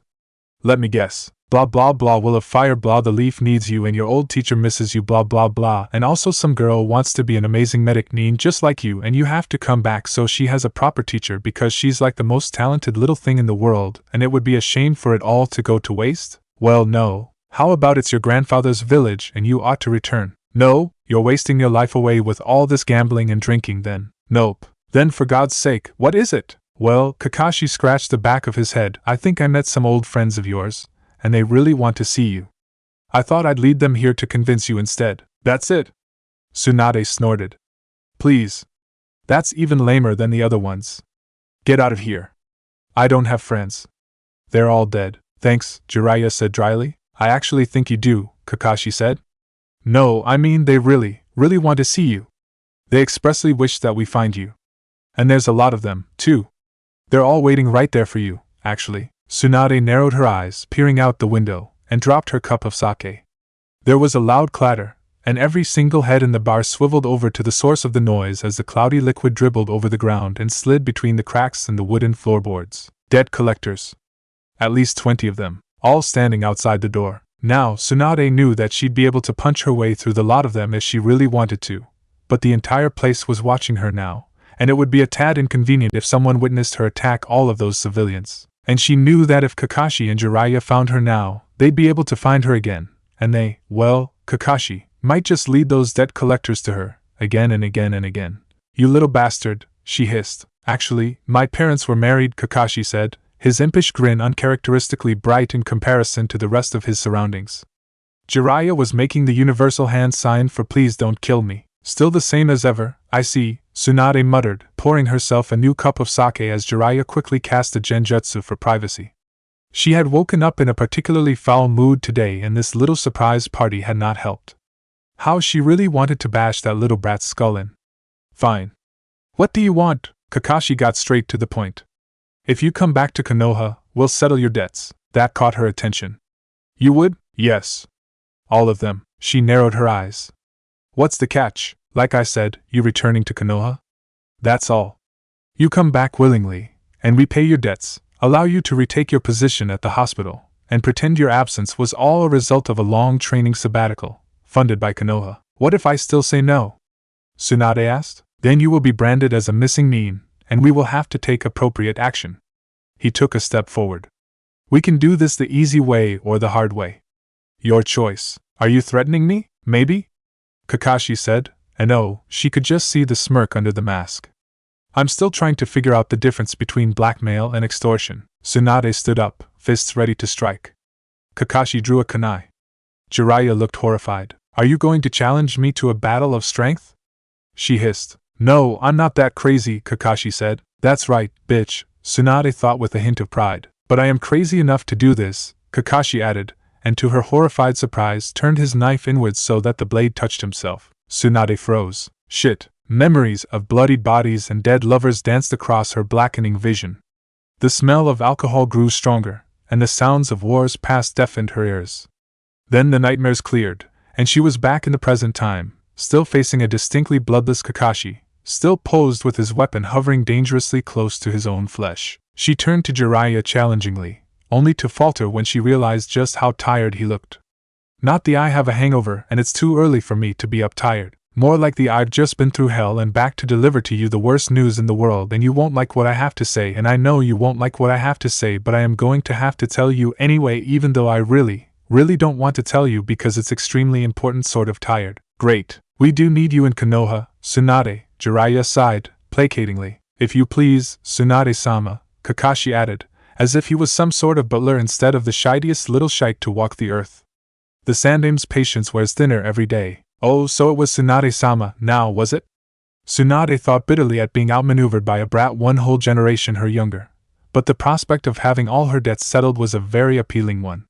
Just enough to put aside her pride. I didn't know he had so much money saved up, but I suppose that's what happens when you spend 10 years doing S-ranks while living like a beggar. Well, money makes the world go round, doesn't it? Or the shinobi villages wouldn't even exist in the first place. He wouldn't hurt me, Tsunade insisted. He'd left her alone up until now, after all. Oh, I don't know about that, Jiraiya said softly. Sensei hasn't been the sensei we knew for a long time.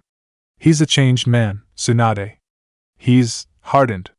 All those decades of leading a ninja village instead of staying home with his grandkids, it's taken a worse toll on him than I thought. Not just his health. His entire attitude, Jiraiya didn't continue. Tsunade didn't bother to ask. She doubted she'd be able to understand until she saw it for herself. I can't be a medic anymore. I break down at the sight of blood. I just can't, she whimpered, feeling as useless as she was the day she tried to heal Dan's dead body. Get therapy, Kakashi suggested, and in that moment Tsunade wanted nothing more than to wallop some manners into Sukumo's still socially inept 20 years later whelp. So why exactly do you need me so badly? Tsunade shot back, still feigning reluctance.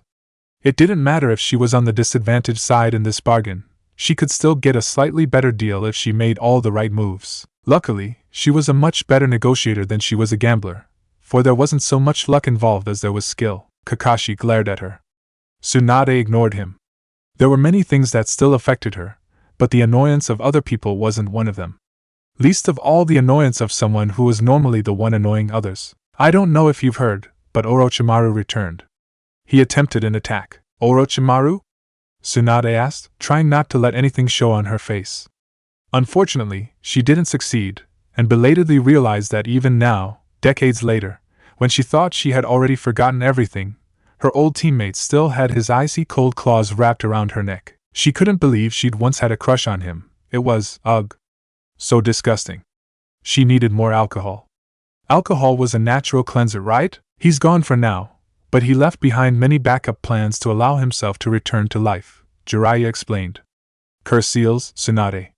He was experimenting with curse seals, and he finally managed to perfect them. Tsunade bit her lip, trying not to imagine what Orochimaru must have done in order to achieve such knowledge. As in, but how? Nasty business. Human experiments. Kidnapping little kids. All sorts of things, Jiraiya sighed. Messing around with his own consciousness, even. I don't know anything about sealing, Tsunade mumbled, trying not to get sick. On second thought, maybe she shouldn't have drunk too much rice wine before noon. Okay, well enough. But not at the level of breaking curse seals. What do you need me for? Kakashi tiredly raised his left arm. Individually tailored seals, Tsunade-sama. I took one that wasn't meant for me. You can guess the resulting damage to my chakra system, Tsunade grimaced. Chakra injuries were always the worst, even for her. Most of the time, they weren't exactly lethal if there was a healer on hand who knew what he or she was doing, but combined with terrible as in Orochimaru terrible, not terrible as in poorly done, seal work, they could very well end up crippling the victim for life. Bad news for a ninjutsu specialist like Kakashi. Bad news for an anything specialist, really. Even taijutsu-based ninja who didn't need to expel chakra still needed chakra cycling underneath to augment their power. With a practiced hand, Tsunade lifted the appendage. Though she had no special dojutsu, she could still easily sense the heavy damage beneath his skin. It wasn't the worst she had ever seen, but it was pretty close. You say Orochimaru did this? She asked. The little idiot, as we said before, jumped in the way of a curse seal that had been prepared for a completely different person with an incompatible set of chakra pathways, Jiraiya explained. The seal was trying to take him over. His body reacted accordingly. The result burned over this entire area. And you blocked all of that portion off? Tsunade asked, feeling for the telltale presence of a chakra inhibitor. She found it soon enough. It was well done, thankfully, though she expected nothing less from Jiraiya. Just because he was a pervert didn't mean he was stupid. Had to. The cursed seal, Orochimaru, needs time to die.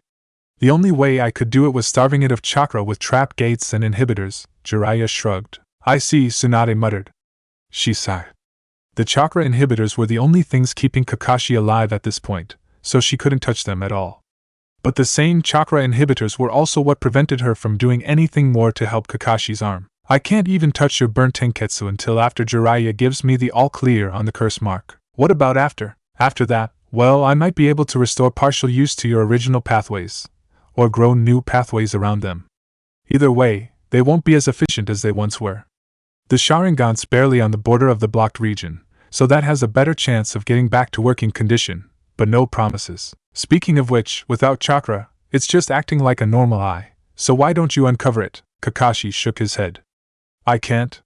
1. We're trying to keep my injuries private knowledge here, and 2. I just can't. I have to remember. Even if the eye is not receiving any chakra, it's still no normal eye. Tsunade bit her lip. She understood. Many times, in her darkest hours, she had considered destroying her grandfather's necklace. She had wanted to break it, to burn it, to throw it away, just so it would stop reminding her of all the things she had left behind and all the people she had lost. But in the end, she couldn't do it, so here she was now, still clinging to the very things that held her back, because for all the sorrow it brought her, she'd be lost without it there. I can't do anything more. Sorry, Kakashi blinked and nodded. I understand. Thank you, Tsunade-sama. Tsunade was no Yamanaka, but she could read Kakashi's thoughts, for they were flying across his single exposed eye so obviously right now that it wasn't even funny. A ninjutsu master without hand seals is completely worthless. I am defenseless, helpless, useless, dedicated my life to this field, and now it's all gone, and not even the world's greatest healer can bring it back completely. What am I going to do? I am nothing. Hey, kid, don't look so down, Jiraiya said, clapping Kakashi on the back. You'll figure something out. Kakashi twirled the kunai contemplatively. Yes, I suppose I will, won't I? It wasn't so much a compliment to Kakashi's tenacity, as much of a warning that if he didn't figure something out, he was pretty much doomed. A lesser shinobi might have gotten away with something like this, especially if he was an especially efficient office drone. But Kakashi had already made too much of a name for himself. If any word got out that the Kopinin was now without chakra, people who were normally too afraid to approach him would now be more willing to test their chances. Due to his past accomplishments alone, even a sharp decrease in power would lower the price on his head significantly, simply due to the vast amount of people out there still wanting their revenge. Evidently, both Jiraiya and Kakashi knew this, otherwise they wouldn't have come to see her. Seeing as she had spent the past several years putting up this wall of apathy around herself, Tsunade was more disappointed than she should have been for not being able to help him anymore. Then again, she had never been able to properly hate, no matter how much she tried to convince herself that she could. If only caring so much about other people didn't always consistently let her down. Her luck was just shit like that. On the bright side, your muscle and bone shouldn't be affected by any of this, so you'll still be able to practice with weapons and other physical skills. No amputation, that's the biggest relief. If you like, I can also make you a chakra sink to put on your right arm, so both sides of you will be balanced. There won't be any chakra flowing to either of your arms then, but at least you'll regain your chakra control. Enough to water walk and perform any jutsu you've used enough times to perform without hand seals. As soon as the words left her mouth, Tsunade immediately regretted her offer. Why did I say that? Now that she'd said it, she'd be obliged to help. There was nothing stopping her from just strolling out and punching everyone who tried to stop her into next Thursday, except for bad publicity. Except she couldn't, not really, because the renewed look of hope on Kakashi's face was just that worth it. See, she could still help people, make the world a better place. Curse her healer's soul. It's not as if you could have used hand seals with only one good arm anyway, she added. Minus thank you for your time, Tsunade-sama. I'll talk to the men outside now. Have a nice day, Kakashi said quickly. And then, his personality did a perfect 180-degree turn yet again, and he had pasted that empty smile on his face to go out to charm the debt collectors with. Tsunade stared at his retreating back as she swirled her sake. Look at him, Tsunade, the annoying voice in the back of her mind said. He's still fighting. He's lost everyone he's ever loved, and now he's lost ninjutsu, one of the few things he still enjoys. And he's still fighting. Oh yeah? Tsunade shot back, clenching her fist around her cup. Well, so am I. Really, what's the difference between going around annoying people and getting drunk? Tsunade wasn't a washout. She wasn't. She had abandoned Konoha, yes, and looking back, that was a pretty crappy thing of her to do. But she hadn't abandoned medicine. She hadn't abandoned her healer's oath, and try as she might, her shinobi past refused to abandon her, so there she was. Even after all those years of drinking and gambling, her healing skills hadn't faded. Even after all those years of swearing to abandon the shinobi life, she was coming back to Konoha, finally. She owed Tsukumo this one thing, at the very least. NBU Containment Complex 32 West. Gaara dragged his fingers down the clear plastic panels and pretended that the irritating squeaking noise was someone screaming. If only he had taken that giant toad seriously when it first came. Then he wouldn't have been stuck here in the first place. He could have escaped, run away, somewhere far from either Suna or Konoha, where he could kill as he pleased. There was no running here. The strange new seals all around the room and on his chest made sure of that. All his life, Gaara had known he was hated. He just hadn't known how much they'd hated him. He thought they had been planning an invasion of the Leaf, and they told him, promised him, that he could get as much blood as he wanted here, if only he listened to them and held off until the date of the attack. He should have known it was all a lie. Just like his uncle, pretending to love him. All of it a lie? Lies, lies, lies. They were liars and monsters just like him, and he hated them all minus. They didn't trust him. They hated him. They acted like they hated Konoha, but really, they hated him more than they hated Konoha. They would rather turn him over to their sworn enemies than allow him to have what he wanted. He hated them. Hated them all. He'd feed the next human to enter the room to mother. Leaf or sand, they all deserved to die. Every human being, no matter who they were or where they came from, was exactly the same when crushed to a bloody pulp. If only he could just move, he'd get out of here. He'd kill them all, if only mother would respond. He wanted to see their blood, see spilling out red, like his mother, his uncle, his father, his village, liquid iron breathe. But no matter how much he begged for mother, mother wouldn't come. Mother, the only one he could trust, and they'd taken mother away from him. He couldn't trust these people. Mother was all he could trust, and they minus. If you're going to behave so rudely, Gaara, no one will want to talk to you. Shut up! He roared at the sealed glass, not even paying attention to who he was talking to. He bashed his fists against it, but nothing happened. If only he had his sand, but they'd taken that away from him. Even his clothes, where he normally hid his extra sand, had been replaced with something that didn't have pockets. He felt so weak. Never before had he felt so weak, even when he had still been a stupid little child, stupid enough to trust his idiot uncle. He'd always been powerful. No chakra. No sand. No mother. Nothing. Suit yourself.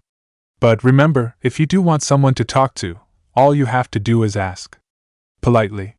Saying so, the man turned around and left, and then was nothing around him but silence. Too quiet. Gaara threw himself against the transparent wall and screamed, but no one came. Observation Room 12. You really think you can do it? Ibiki asked, glancing at the monitor. Give him some time. It's only the first few days. He's understandably confused and upset, Inoichi explained. Just ignore him if he's being violent, and reward him with bigger rooms and special privileges if he cooperates. Make it clear that you're not going to kill him, and that he can go free once he stops trying to kill us. He's a smart boy. He'll figure out being polite will get him better results. You already know how to do this. Well, of course. The most effective interrogation technique, Ibiki found, apart from bribery, but that was more for civilians, was to build up his terrifying reputation before a captive, and then allowing someone more attractive to pick up the pieces. Look, I'm on your side. I'm only doing my job like you. Please, I don't like seeing you get hurt. You have to tell me what you know, otherwise Ibiki will come back. If they think I'm getting through to you, they'll leave you to me, and we'll all have an easier time. The old carrot and stick policy, Just be glad there is a carrot in the first place. We're supposed to be his friends. The point of this is to show how different we are from Suna, even though we aren't, Ibiki thought, looking at the video feed. Gaara had stopped banging on the glass a while ago, and had since curled up at the foot of the wall, unblinkingly glaring at the empty hallway. He might just be like this forever, maybe. Maybe not. But I do know that despite acting aloof, some part of him still internally craves acknowledgement. Otherwise he wouldn't have gone out of his way to prove his existence using the deaths of other people. If he was truly apathetic he wouldn't be so over-the-top kill-happy. Amigekure. Well, look who the cat dragged in, Kisame grinned. I didn't know you were so good with children, Haiden. Shut up, Haiden grunted. I was going to kill them, but then they were interested in the Great Jashin, so I was going to interview them first. But then it started raining, because it's always fucking raining in this fucking fuckhole. Language, Haiden, Itachi sighed. Because fuck you, Uchiha, don't tell me what to do, and also because I hate the rain and atheists like you. Hey, that rhymed. Anyway, so I was going to take them to a cave or something, to see if they were true converts. But then this party pooper over here, he jerked a thumb at Kakuzu, said that something like this should go to the great Lord Pain What's-His-Face first. Personally, I think he was just being a greedy miser like he always is. Sure enough, Kakuzu had headed straight toward his account books as soon as the two of them had passed through the door, and was feverishly flipping through the pages of the bingo book and tallying up something. Shut up, Haiden. You shut up, heathen! Hayden yelled in reply. He turned back to the newcomers. Anyway, while we wait for Mr. Loopy Eyes to get here, where were we? Creepy twins? No, talk to you already? Flute girl? Nah, not your turn yet. Spider-Man? Nah, don't give a damn about you. Fat boy? Fuck you too. Ah, yes. You, Bone Man, what's your excuse? Chapter 25, The Sound and the Fury. Konoha Central Hospital. Konoha hadn't changed much from when she had last seen it, Tsunade decided. It had grown, true. There were far more buildings now, and far more people. The telephone poles hadn't been there in the time of the showdame, and at least 5 different restaurants crowded that one corner that had initially been solely a kimchi land. And the children seemed older. That might have been because there wasn't a war going on right now, so they weren't sending all sorts of underage soldiers out to the front lines. So the children didn't have to grow up so quickly. They didn't die so quickly either. There was once a time when everyone was given the rank of Chunin once their age hit the double digits regardless of whether or not they were actually ready. Now 2 years older, most were lucky to graduate from the academy on their first try, but underneath all that Tsunade still felt the tremors of her old village. Growing up among not 1, not 2, but 3 Hokage tended to do that to you. Her grandfather, her great-uncle, and her teacher. All of them kindly old men with gentle smiles. All of them able to destroy hundreds, even thousands of lives, with a single order. The weather was deceptively sunny. She knew that for the prisoners underground, it was not. Even now, she still didn't know how many of those orders had been unwilling or not. Tsunade-sama, I am honored. I mean it is an honor. I mean, pleased to meet with you, first-year hospital interns. Oh, how cute. But Tsunade gave the kid her best smile. You're supposed to be on your best behavior, now? No more drinking and gambling and all that fun stuff. Now, there's no need for such formality. We are all healers here, yes? Every lifesaver is equal. Thank you, Tsunade-sama. Was that Tsunade? Yes. And she actually talked to me. Oh my gosh! You have to introduce me, quick. She didn't even know the kid's name. Well, Tsunade? She turned back to her old teacher. Well, what? Is it satisfactory? The Hokage asked her, gesturing around the hospital, and it really was.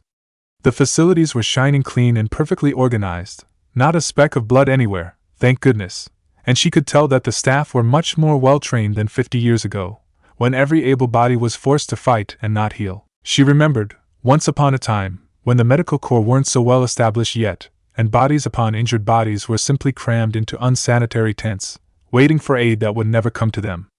Overworked and underpaid doctors, with too many patients and too little time. The waiting room was almost empty here, even though the volume of people walking in and out were about the same. Tsunade wondered what it would look like when war descended upon them again. Goodbye, One-E-san.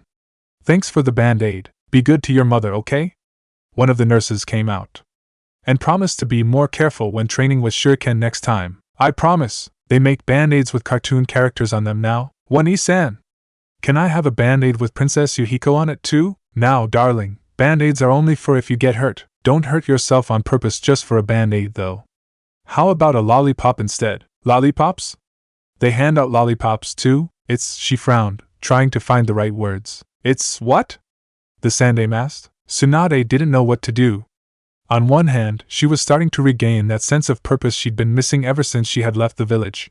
On the other hand, there was a Chunin in room 203 that was bleeding all over the place from a bad slash by a bandit with a sword. Instinct told her to run and hide and not take Shizen along this time, so she couldn't give their location away. Unlikely, since she sadly relied on Shizen to take care of her hangovers a lot. And so all that remained was loyalty. I'll live, she said finally. Good. Sarutobi-sensei smiled at her. Welcome home, Tsunade, the Hokage's office. They had arrived home to relatively little fanfare, on his end, at least.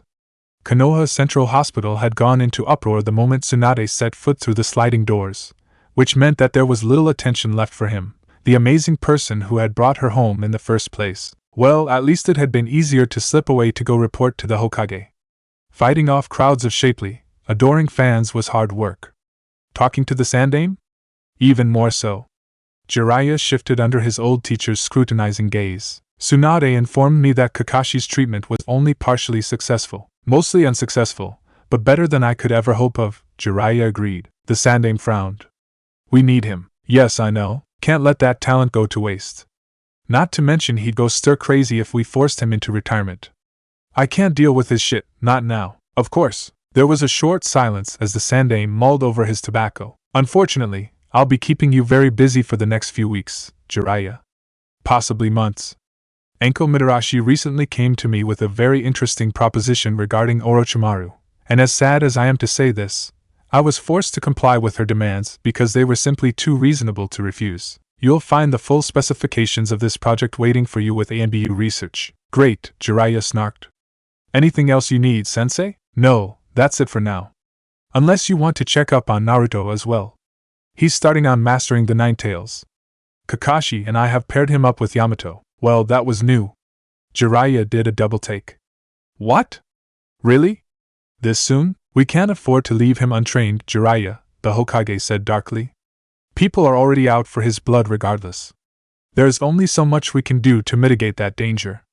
There will be a day when he will have to save himself, and I fully intend for him to at least be ready when that time comes. Training Ground 3. Giving up was something that I normally didn't do. Leave it be. But every time I closed my eyes, I could hear Anko hissing in my ears. She wasn't a bad person, and I knew it. Despite her unnerving personality, I still respected her. But no matter what I did, I just couldn't get rid of her voice. Whatever she had done to make sure of that, it had been a very clever job. Or maybe it was just me. Maybe it was for the best. Maybe she was right. Maybe I really did need to leave some things be. I didn't want to, but I had to. There was no doubt, I was still a little shaken from that visit. Maybe it really was me. All I had to do was be careful. That was just my fault. I was going stir-crazy from being bored. You should know the type of person I am by now.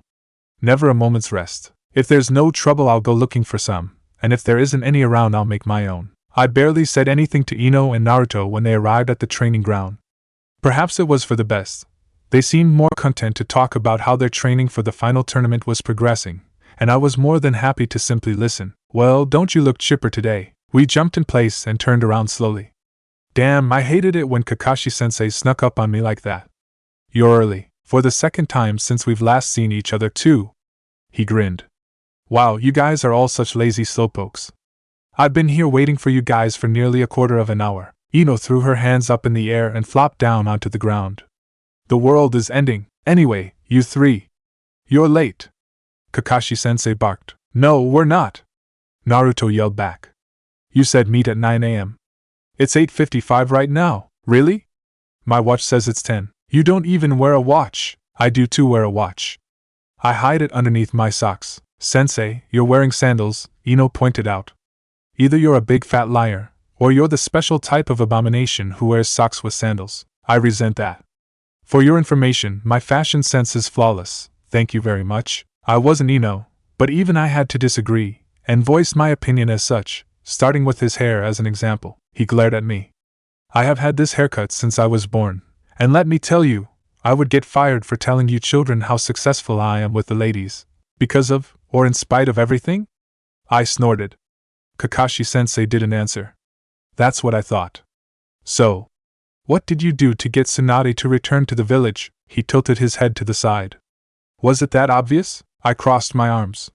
You leaving with Jiraiya, everyone with vague connections to the hospital in total uproar, Naruto screaming and yelling about some bachan that was supposedly super strong. Here Naruto let out a tiny whimper of protest about how he wasn't that loud. He actually was, yeah, I'd say it was. He shrugged. Gambling addicts do love having their habits enabled. You actually bribed her to come back? Out of all the things that persuaded Tsunade of the Sannin to return to the village, it was money? Naruto asked incredulously. Did you expect more from one of the Sannin? Kakashi-sensei asked. Naruto scratched his head. Well, not really. I mean, it's not the money itself. The Sand guys tried to attack us over money, so that didn't surprise me. But she didn't leave because of money, did she? So why would she come back because of it? It was a good point, to which Kakashi-sensei simply replied, we might have also used a bit of guilt-tripping and threatened usage of force if she didn't comply. Naruto scratched his head. Oh, well, enough of that. Since we've been apart for so long, I thought we'd run through a few training exercises as a team again. And he brought out the bells. At our stunned collective silence, Kakashi asked, What? Again? Really? Of course. He replied, catching Naruto in the forehead after a failed tackle. Naruto flailed against Kakashi-sensei's grip, but as his arms were too short, he was stuck windmilling in the air like a brain-damaged swimmer.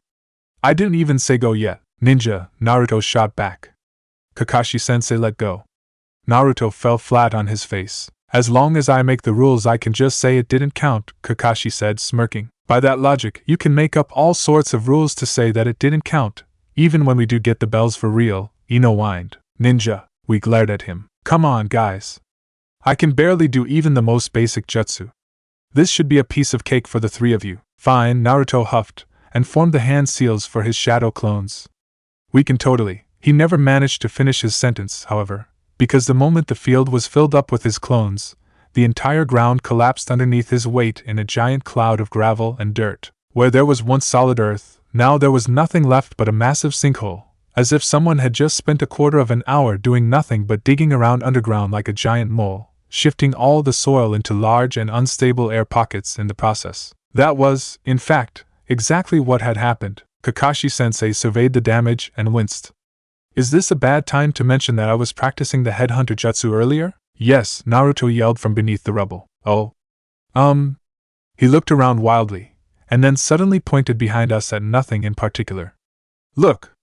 A distraction. None of us fell for it in the remotest sense, but that didn't stop him.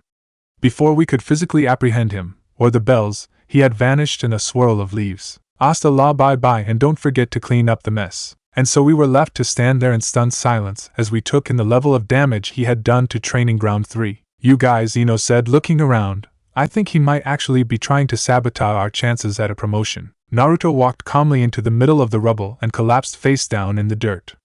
Now that's just silly, Amigekure. Whoa! So Jashin-sama can make you immortal? Haiden gave a toothy smile. Yep, can Jashin-sama bring people back to life though? Haiden clicked his teeth. Not heathens. So that means your precious master is out of the running, unfortunately. But if you join, and sacrifice yourself to the great Jashin-sama, he'll minus. The girl in the group crossed her arms and attempted to push past the group of people to the door. Well, thanks for nothing, jackass. If you're not even going to try to help Orochimaru-sama, then this was all a massive waste of time. Taiyuya! That was impolite. Fucking polite, you snob, she insulted Jashin-sama. Haiden roared, grabbing his scythe. This was the scene that assaulted Pain's eyes when he walked into the room. Beside him, Conan looked on, as impassive as ever. Haiden, what are you doing? Pain interrupted. Who are these people, and why are they here? Oh. Hey, Pain-sama. Haiden grinned impertinently. I thought they were converts, but it turns out they were just heathens like all the others. Let me see them, Pain sighed. The children brought before him were nothing special on their own. They were of decent strength and skill. Perhaps, with proper training, they would be ready to work with the Akatsuki in a few years' time but then the Rinnegan saw the markings on their bodies, and Pain knew they were not his. They would never be his. Because they already belonged to someone else, someone who was a traitor to their cause. Orochimaru, he spat underneath his breath. The thin one with the white hair stepped forward. We thank you for your hospitality. I am Kimimaro, and these are the sound 4. You knew Orochimaru-sama? Orochimaru-sama, Pain spat in disgust. Is that why you followed Haiden back here? You wish for us to help you revive your master? The fools in front of him nodded. Pain truly pitied them. Such talent, such promise, and all for what? Wasted, upon worshipping a cowardly, traitorous snake. He would help them, had it been possible, but he had seen Orochimaru's mode of work. Once he successfully sunk his fangs into something, it was impossible to escape. The Akatsuki were not very close with one another, not with cruel and selfish men like Haiden and Kakuzu within their midst, but it was a general rule that defection was not an option. He particularly hated traitors. The concept of lying about a promise made had been especially traumatizing to him in the past, in more ways than one. Yahiko, Orochimaru was a traitor. Orochimaru deserved to die. And now that he was dead, one of his slaves was asking for assistance in bringing him back to life. Unfortunately for you, Pain whispered, Orochimaru is no longer our friend. We shall not do as you ask. However, now that you are here, we are interested in your services to us, he added on, because he was merciful, and wished to give them an opportunity to prove themselves. Perhaps there was hope for them yet. Perhaps it was still possible for them to let go of their past loyalties to Orochimaru, but it was not meant to be. I cannot do that, Kimimaro responded. If you are not a friend of Lord Orochimaru, then I cannot work for you. I apologize for bothering you, and shall find another person to perform my request. Good day. Those words, as polite as they were, angered Pain more than any swears. Such audacity! Walking before him, demanding his services, and thinking he'd allow them to leave without paying the price. Seeing their cocky, complacent faces made him want to teach them the true meaning of pain, so he did. I am afraid I cannot let you leave, Pain told him coldly. He signaled the other members, and the one exit to the room was blockaded by a wall of bodies. Now that you know where we are, you are a security danger to us. The crew of 5 frowned. Execute them, Pain ordered. To call it a slaughter would have been an understatement. The children were powerful for their age, but they were no match for the Akatsuki. A shriek ripped through the air, and Pain did not have to turn his head to know that Samahata had found its first victim. There was a sickening splatter, and a snap of bone. And then another. And another. And another. Look, kid, it's nothing personal. I'm trying to make it quick, all right? If you stop fighting back, I can promise you it'll hurt less, Kisame said placatingly. Go to hell. Defiant to the last, that one was. Kisame shrugged. Your fault for having an excessive number of arms. The sword came down in a wide arc, and when it came up again it was coated in blood and large, leathery strips of skin. It was almost like watching a spider get stuck to your roll of newspaper after you slapped it, except instead of a spider it was a human, and instead of crushed exoskeleton it was glassy eyes and punctured lungs and fragments of ribcage pointing in the air like the toothy open maw of a shark. Pain could see his exposed organs, the rise and fall of his diaphragm clearly, in time to his pulsing heart, as he made his last gasps. Regrettable that they would never experience true pain. Not really. True pain was not being blinded by poison needles, or feeling steel pierce flesh. True pain came from feeling, and these children were former minions of Orochimaru. They did not know the feeling of loss. Not like he had. They had been taught to be cruel and uncaring to each other. They had been taught to sacrifice their emotions. Just like their master, would they know pain if he killed one twin and not the other? He would never know now, Pain thought clinically. Kakuza had already gotten to them. Both of them. More pulp for the Shinigami. The pungent stench of blood filled his nose, like so many dead bodies, dripping from the air and smothering them all like a thick wool blanket on a burning summer day. On the other end of the room, Itachi held up the limp corpse of the lone girl in the group. Her little metal flute lay in 3 pieces on the floor, and her head lolled around loosely on her shoulders, courtesy of a snapped neck. That was Itachi. Neat and precise to the fullest. He was always cleaner compared to the others. Pain sniffed at the growing mess on the floor, and was glad that Itachi's chosen method of dispatch resulted in less to clean up. A blur of white flashed in the corner of his vision. Pain raised his hand, bored. Shinra Tensei. The piece of bone flew away from him with a high-pitched whistle. It collided with the opposite wall with a loud snap, and bounded back to embed itself in the back of his attacker's kidney. The young man was sent sprawling to the floor, and Pain thought that might be the end of him. To Pain's pleasant surprise, however, he did not remain kneeling. A valiant and noble fighter, Pain thought. Yahiko would have liked him. Perhaps we should eliminate him quickly, Itachi suggested. If the seal on his chest is allowed to grow unchecked, he may pose a bit more trouble than he is worth. I will not allow you to impede Orochimaru-sama's. Haiden swung his scythe, cutting him off. Steel met bone in a bright wave of sparks, and the twin curves of the red blades and jutting ribs interlocked with each other like the alternating teeth of a Venus flytrap. Fucking bastard, Haiden snarled, trying to pull his weapon free. Please do not use those words. My name is Kimimaro, and it would be polite to refer to me as such, the boy sighed, drawing an improvised bone sword from his arm. I'll call you what I damn well please, Haiden grunted. Little bitch. Shut the hell up, Haiden. Don't tell me what to do, Kakuza. Haiden, behave. Pain snapped, already extremely bored of the entire situation. It was not enough that they had to come here unannounced and make a mess of his property, but also waste his time. Haiden, missing his chance to witness any further bloodshed, grumbled and sulked in the corner. Pain ignored him and turned back to their target. As for you, I understand now that you do not like Orochimaru-sama, and that coming here was a mistake. I apologize for offending you, their captive stated. But I will not apologize for serving Lord Orochimaru. I respect him because he saved me. All my life I have been worth nothing, and he took me above my past self. There is more to him than you realize. Men are more complex than sheer good or evil, and while he has hurt you, he has also helped many others, like me. Please listen to me.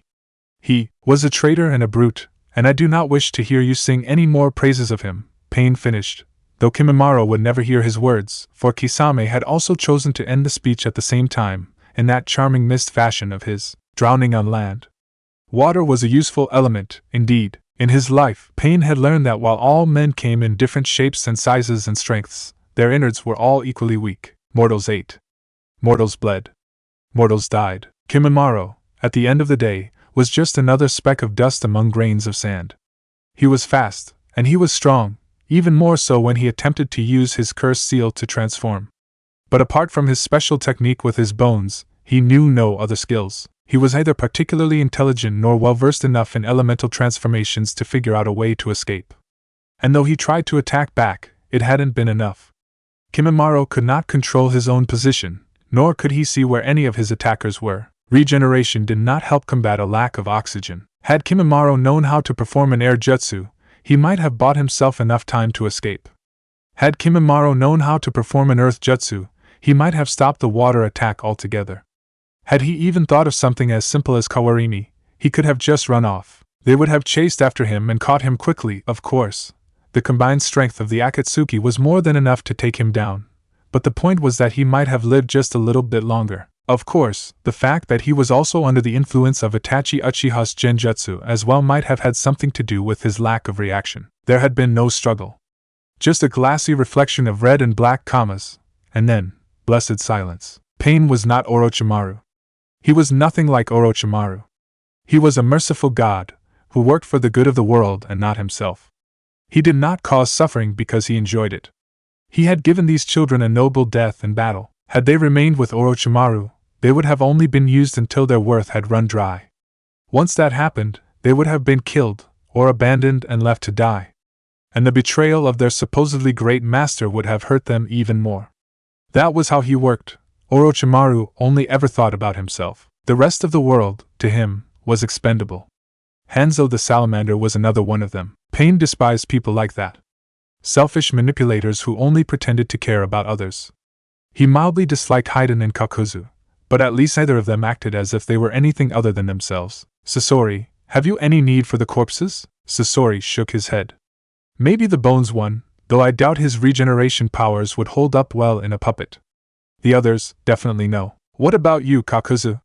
Do you see any use for them? Just the heads, he sighed, reaching for a knife. Though, they weren't that well known in the first place.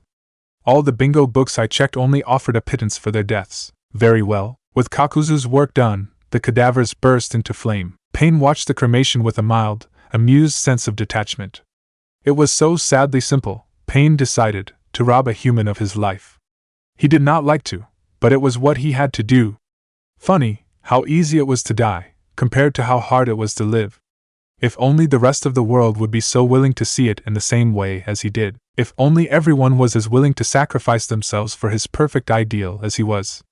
It would certainly make his task at hand much easier. The crackling of the flames slowly died down to darkness, until finally all that remained of Orochimaru's little minions were tiny fluttering feathers of ash. Nothing remained of them except silence.